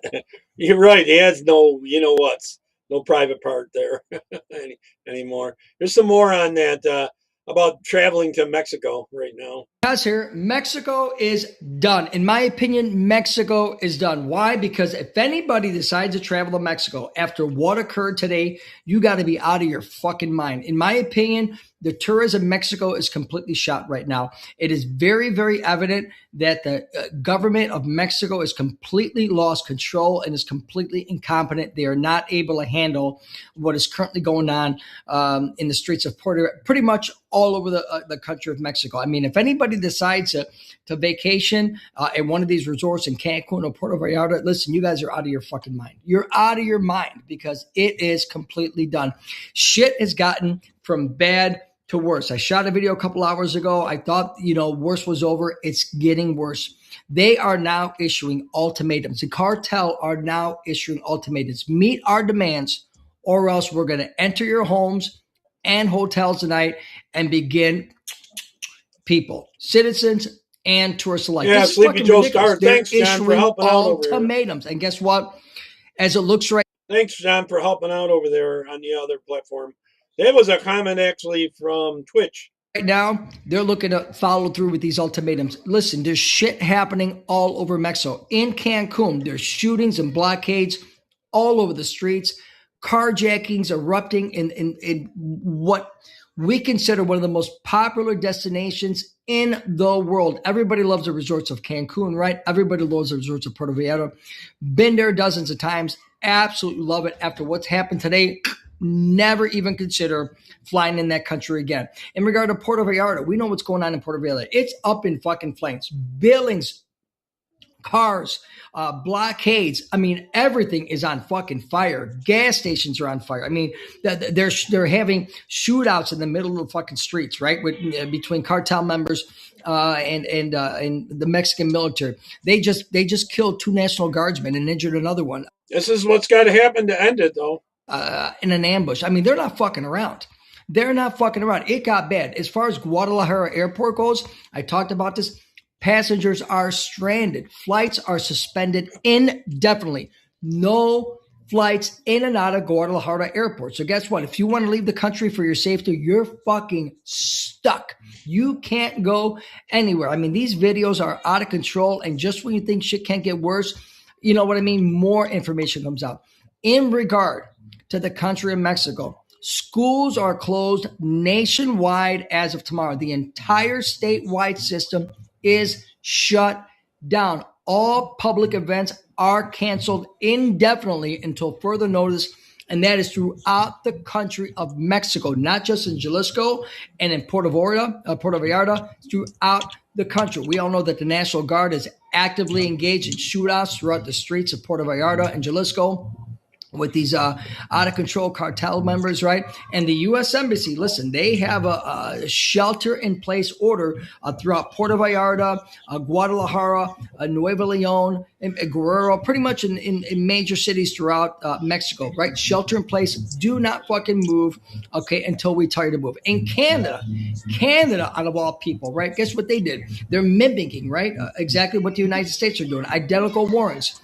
Both countries are pulling flights. No more flights in and out of Mexico, to and from Canada. Now, again, shit is getting worse and worse and worse. Now, I want to talk about the governor, right? Pablo Lemus. Now, this governor here, listen, they've got Black Hawk helicopters hovering around these fucking cities. They have now mobilized. The Mexican military has now mobilized heavy equipment. Okay, they dispersed them out the streets of Mexico, in these cities to handle the cartel members. It's fucking urban warfare. They're just fucking shooting like the Wild Wild West. I mean, you can't make this shit up. But Governor Pablo Lemus, he has confirmed that the military surge, quote unquote, is part of a statewide code red emergency designed to prevent the cartel from following through on its threats as far as entering hotels and homes, right?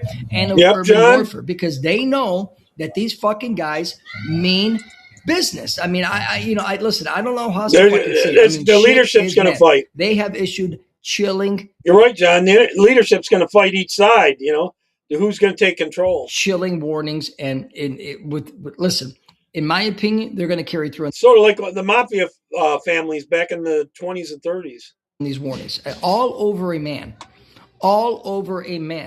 who pretty much just what he did as far as bringing the dope into the United States and the rest of the world. Okay, and everything that's going on, because it blows my mind. And we have people here in the United States that are advocating for this country, a government who's turned their back on the Mexican people in favor of these cartel members. And we've got people on the streets of the United States that are saying we aren't stolen. It just fucking blows my mind. Okay. The hypocrisy and the stupidity of some people living in our country. Anyway, shit is getting from bad to worse in Mexico. It's getting dark out there. Listen, nothing happens at night. We all know that. And we'll see what happens. But I got a pretty good feeling that. Why doesn't anything happen down in Mexico at night? Tomorrow morning, what I'm telling you right now, listen, it's going to get worse. Let me know your thoughts and opinions. Please like, follow, and share. Be blessed. Ciao for now. Yep.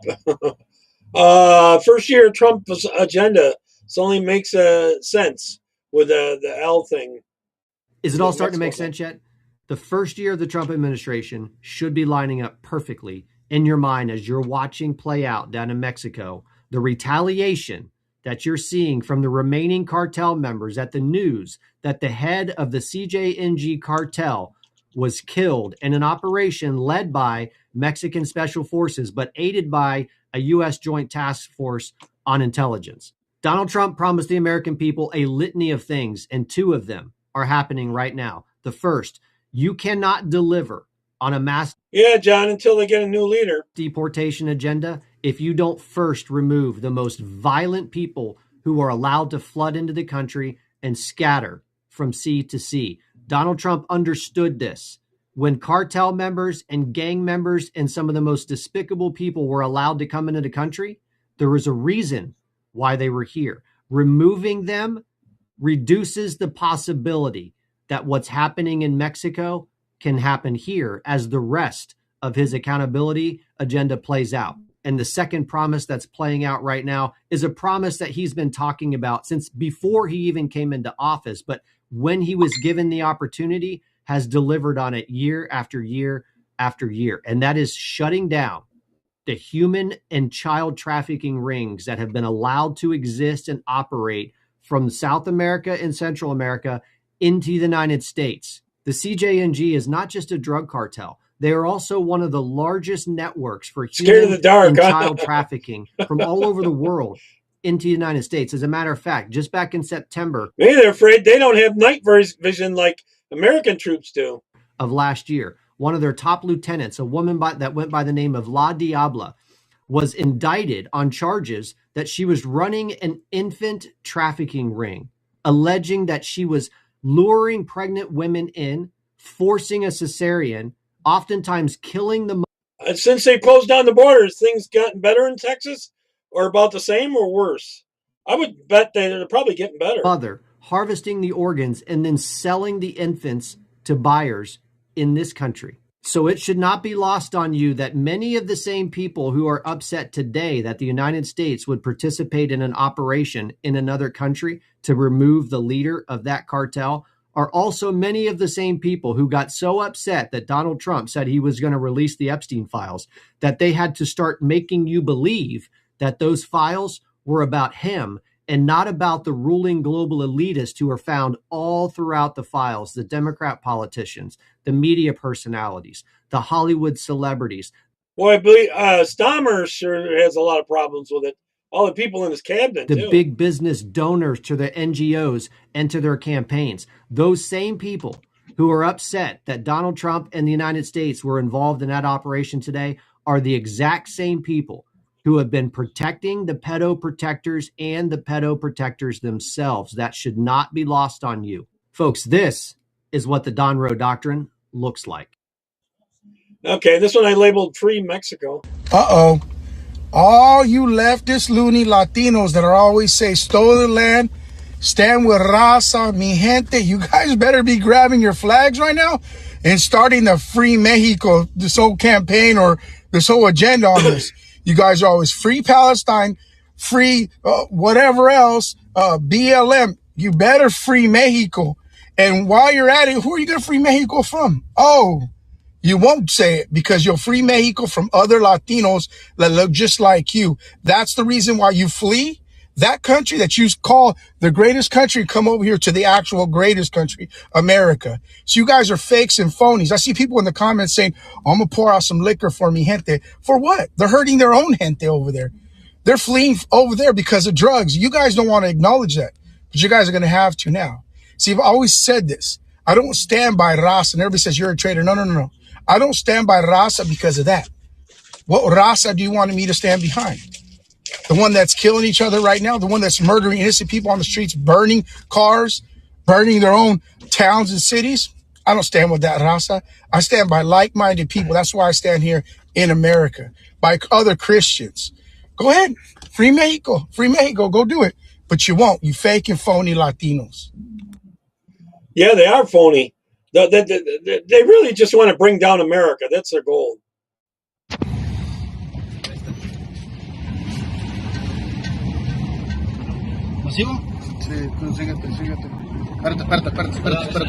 I think this was one of the videos I had of them coming up on the cartels that killed the military and cops in Mexico.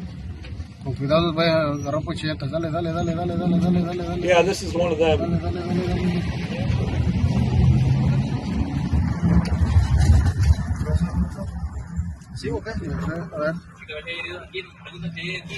¿Dónde heridos?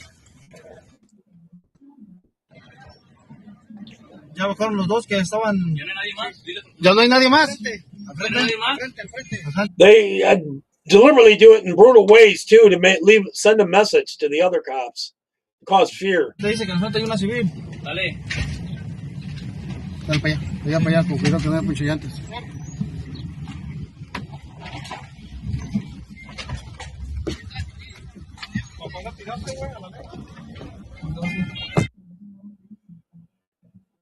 Here's another one about them being ambushed by the cartels.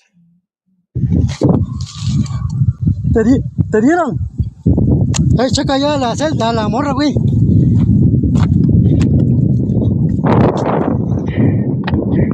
¿Te dieron? Ponte en un lugar, güey, que no te...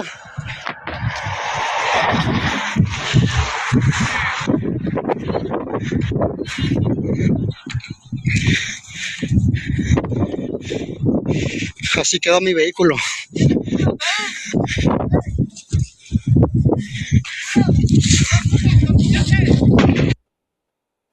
Unreal. I speak to you all around 4 p.m. right now here in Puerto Vallarta, Mexico, and things are not coming down. There have been fires all day, and we're continuing to see new fires start with cars and buildings, Costco, Oxxos that are kind of like the 7-Eleven in Mexico. I did a video earlier today on the situation in the globalists have to bring down to America to control the world. The globalists, socialists, commies. Puerto Vallarta, but it's getting seemingly in many ways brutal. worse. El Mencho, of course, You should see how they torture. They do that in Muslim countries too. The unbelievable torturing is unbelievable. They'll try to keep them alive just so they can feel more pain.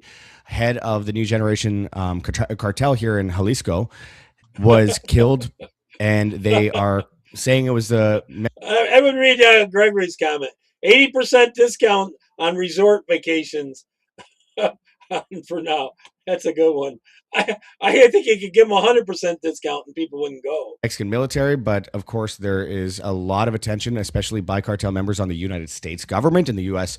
intervention here, and their say in at least pushing this to happen or directly doing it.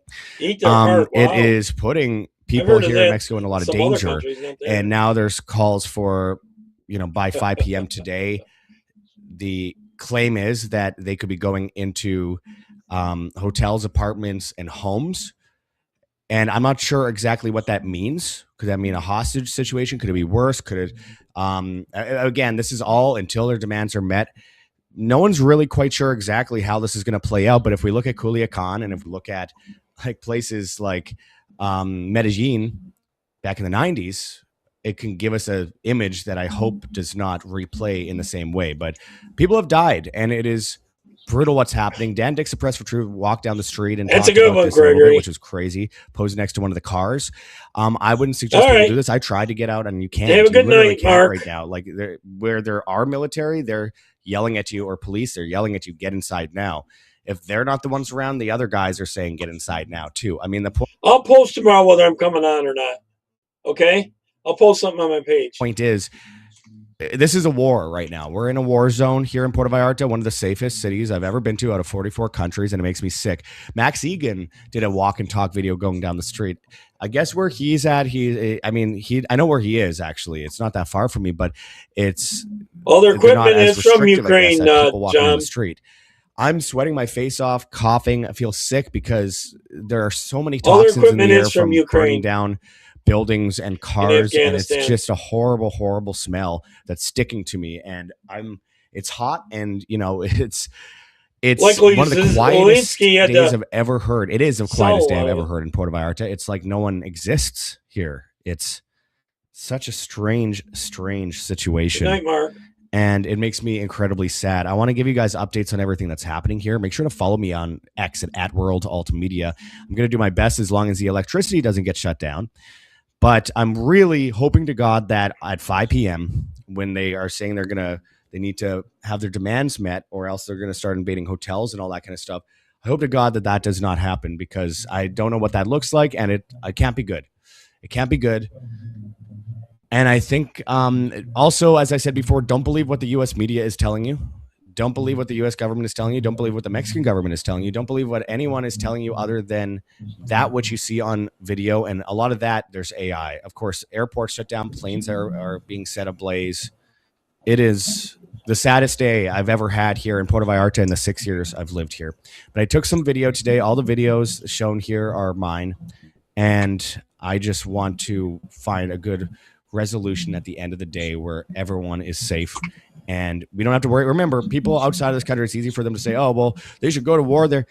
We're talking hundreds of thousands of lives here, millions overall with Guadalajara and these other places. There's attacks in Veracruz. They're talking about these things happening all the way down in Acapulco, in Cabo, in Playa del Carmen. It's across the board, and this is all over El Mencho being killed. And apparently there's rumors that his son is in custody, and that's one of the demands they're asking for. This is just coming off the cusp of Acapulco, which is a conference here in Puerto Vallarta that just came to an end today. And a lot of people are stuck. They can't go home. They are stuck in hotels. They're getting kicked out of their rooms, but then stuck in lobbies, people sheltering in place in the airport, under benches. Just horrible. I hope to God that it ends immediately with the best possible peaceful resolution. But I've been warning about this for years on my channel at World Alternative Media. Anyway, praying for everyone. Hope for the best. See you guys soon. This is Josh Sigurdsson signing out from World Alternative Media. Find the truth, be the change. Yep. Here's some more of what's going on. Su puta madre. Esto es Ixtapa. A la verga.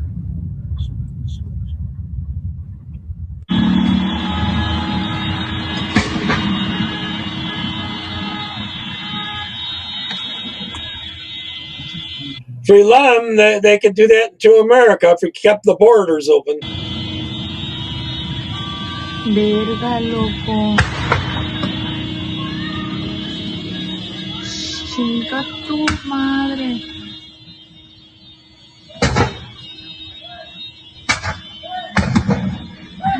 No mames. Yep. It's chat sometimes funny. So it appears some wild shit is going on in Mexico. Reports say Mexican officials have confirmed that they have killed El Mencho. Now, for those of y'all who don't like a know, day El old. Mencho is the leader of 2 days old. arguably the most dangerous cartel in Mexico, the New Generation Cartel. Reports say that the U.S. had some involvement in it, but not how y'all think. They're saying they gave Mexico some information on its whereabouts. And right now, they are tearing Mexico the fuck up. Now, what does this mean, and is it a good thing? Yes and no. See, there's about to be a power vacuum in Mexico. Same thing happened when El Chapo was picked up. Same thing that happened when El Mayo was gone. That's why the Sinaloa cartel is so fractured and fighting amongst themselves. Let's just say the last time a cartel leader was picked up, it didn't go good. They literally shot a helicopter out of the sky with a rocket. Now, I don't know exactly what's about to happen in Mexico, but I will tell y'all this. The violence is going to get way worse because all of his lieutenants are not going to be fighting for power. And all they know is blood and bullets. Is this good for the U.S.? I don't think it matters. Because I'm going to be real with you. Killing a leader don't really do much. Oh, I think it does do a lot. They can, one by one, work their way back through them all. There's always 10 people looking to take his spot. Is it good for Mexico? So kill them too. No. Is it good that they got him out the way because he was a dangerous man that's done a lot of bad shit? Yeah. I think the closest thing I can compare this to is when Saddam Hussein was And is a leader that's pushing a lot of bad crap to America. killed. Was he a bad man? Yes. Was it a good thing that he died? Yes. But what happened after that is what became a problem. Because without him, you killed more of them. His leadership, it fractured and it spread and it grew. And the danger just kept picking up. Because without a real leader, there's no real rules. And that's what El Mencho You did have someone voted in to lead your country. was. El Mencho was the rules. El Mencho was the law. He was God to them. And now that he's well, he needs to be gone. Gone. It ain't no rules. It's just straight up war. We're going to have to see how this plays out, man. And as always, a piece of bacon a day keeps Islam away. Love, peace, and bacon grease. You should have left him there to have the cartels in power? No way. I don't think this one has any sound in that. So, like I said, I think I'm going to come on tomorrow, but I'm not sure. I'll talk to Charlie tomorrow, see what he's doing. Okay, I'll message him. Yep, they seem nice, huh? Not so much. Here's special forces. They're starting to use the F-150s pickup trucks here.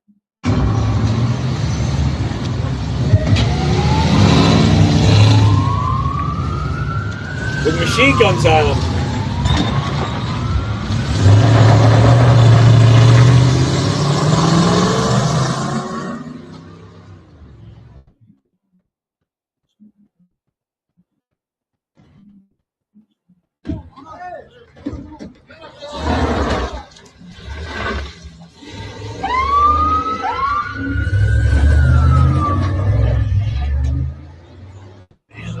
I guess it'll work, huh? I don't know. Let me just tell you how disgusting this behavior is, because I would never, ever do this to somebody, no matter how you vote, what you voted for, who you voted for. I do not care. I would never, ever act like this. I was literally at dinner with my family and a family friends, and I'm wearing my Trump hat. That's who I voted for. That's who your fucking president is. And I had someone come up to me, and he was sitting at a big table. I don't know, a large party of like maybe 12 people. This'll comes pee up off. to me and he said, "Can I ask why you voted for that person and why you're wearing that hat?" And I said, "I voted for him because it was my right, just like whoever you voted for was your right." Assuming already that he votes opposite of me. He said, "Okay, well, I'll be honest, I voted for him too, but a bunch of people at my table hate Trump." And I said, "Okay, that's fine, that's their right." And he goes, "But a lot of them said that they would pay me $50 if you would let me flip his hat off of your head. And he goes, so can I do that? Can I flip your hat off of your head? And I looked at him and I said, you cannot. And I look over and I have a whole table, and this is grown adults, by the way, multiple grown adults who allegedly are now saying that they're nurses and doctors and blah, blah, blah, as if that gives them a green light to act like that. So they are sitting there and staring at me. So I decided to look at them and I blew them a kiss because I did not allow him to flip the hat off of my head, which I think is like so invasive and so inappropriate. Mind you, I had my 8-year-old son at dinner with me. Then fast forward to about 10 minutes after that, there's a woman who's kind of wandering around the bar. She's completely like disoriented. She kind of is super wobbly. This woman falls down. She's an older lady. I get up out of my chair and I run over to help her up. She happens to be next to this table full of Trump haters, right? So I'm helping this woman up who almost hit her head. She's completely out of it. Just did not seem like she was with it. She clearly had dementia. I'm helping this elderly woman up, and this table starts barking, you voted for Trump? Did you vote for Trump? As I'm helping a woman up who we had to call 911 on, and she had to get taken to the hospital because she was completely out of it. It was beyond drunk. Apparently a neighbor of hers was there, said that she had dementia, a brain injury not too long ago. Anyway, the fact that I couldn't even help someone in need without these liberals heckling me was disgusting. And I took a picture of them because I was so frazzled. That's one, and I wish I was there. And you guys, like, listen, I know when I wear this hat, I'm going to have people that are not going to like it. However, I am not expecting a group of adults who sat there and said, we're nurses and we're doctors. Guess what? I'm in the fucking medical field too. Go fuck yourselves. I don't even care if you're a priest. You do not. What is it with the medical field now? They've all turned liberal. Right? They never used to be that way. Not act like that. That is disgusting behavior. So I'm going to put probably being taught that in the colleges to go to med school. A picture, and I hope this woman's face, this is the mother of the group, by the way, the mother of the group, I hope this woman's face goes so viral, and her husband who's sitting on her left goes so viral. You guys are disgusting. I hope someone knows you. I hope this gets back to your workplace. You are a foul individual. Boy, that woman right there he's talking about, leftist, doesn't even look like she's American to start with, to be honest. You know, she doesn't look American. All right, this is someone I kind of know, Erica from Iran, and she wants to talk about the anti-war crowd. As war looms closer in Iran, my homeland, can I tell you who I don't want to hear anything from? I don't want to hear from the anti-war crowd. You know why? Because it's too late. Because every moment that brought us here, you stood behind. You either cheered it on or you said nothing, so you've lost your right to speak. Because when this regime murdered, mowed down 40, 50, 60, 70,000 protesters, you said nothing. You watched them being hanged from cranes, and you said nothing. Oh, now all of a sudden you've developed a conscience? When this regime sent out its proxies to build empires, to terrorize the Middle East, you said nothing.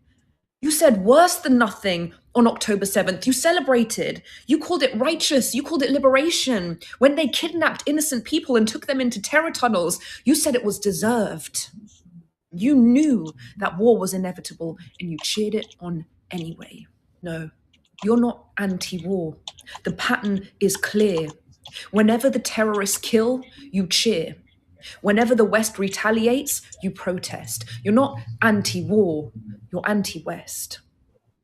Don't think that we don't see that. Don't think that we don't feel you exploiting our lives and our bodies for your moral crusades. We even did the same to Venezuelans. When they were being killed, starved, disappeared by Maduro, you said nothing. And then when the United States deposed him, all of a sudden you're anti-war. You even betrayed the Palestinian people. You stopped your award shows to deliver your speeches about how much they mattered to you. And when Hamas blindfolded them, put them on their knees and executed them at point blank range, you said nothing. You don't care when we're being killed by terrorists. You don't care when we're being killed by dictators. You only crawl out of the woodworks when you can blame something on the US or Israel. You're not anti-war. You're anti-West. You've been wearing the mask of humanity for so long that you don't even know that you're wearing it anymore. You don't even see your own contradictions. But we see them. We notice because we feel it. So spare us. Spare us. A lot of people think that people that live in Iran actually are Muslim by choice. They're forced to be. They aren't real true Muslims. The moral posturing from your ivory castles about how righteous you are. If you were truly anti-war, you would be against the people who made war inevitable. Instead, you cheered them on. You stood behind them every single step of the way. So don't tell me that you're anti-war. Remind me how we got here. Yep, a lot of them have been killed. I know it's in the at least 40,000 just have been machine gunned right down totally. And then they torture them a lot over there in the prisons. All right, I'm going to end with Karen Kennedy again. She's talking about trying to get the guy that tried to neutralize Trump, I think it was.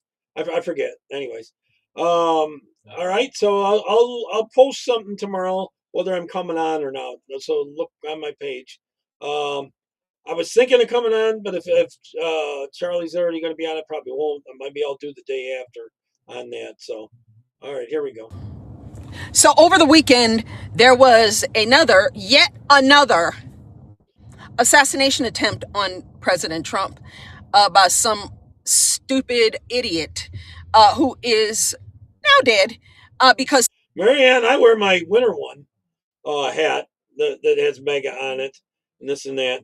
And then go pee up a rope. I've had a few people at the stores give me a little hard time. You got to go right back at them. You can't take it. Secret Service handled that business really fast. How did he get that close? That's just a question. I'm just asking. And also, let me ask you something. The extreme violence that we have seen the last 10 years has 9 times out of 10. If you go to a place and there's hundreds of people with MAGA stuff on, then they shut up. It's when they think they can single you out. You know, when they got like 4 or 5 against 1. Been from the Democrats and the crank far left. That is a fact. That is a fact. You want some proof? Oh, okay. Let's just go ahead and play that game. How many attempts were made on Joe Biden?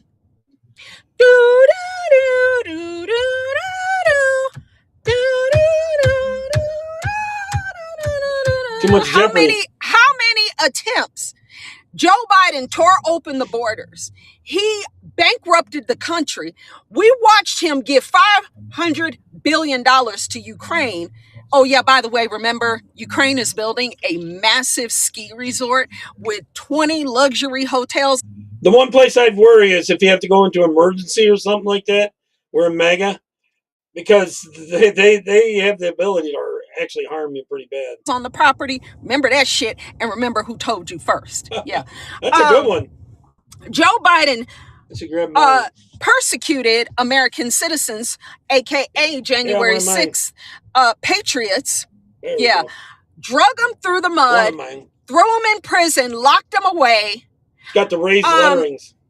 Some of those people did not make it out. So we are grateful for those who are still here and just living their lives after going through hell. Joe Biden, President Trump had the economy at 1.4%. Joe Biden jacked it up to 9.5, 9.6% in 4 years. He damn near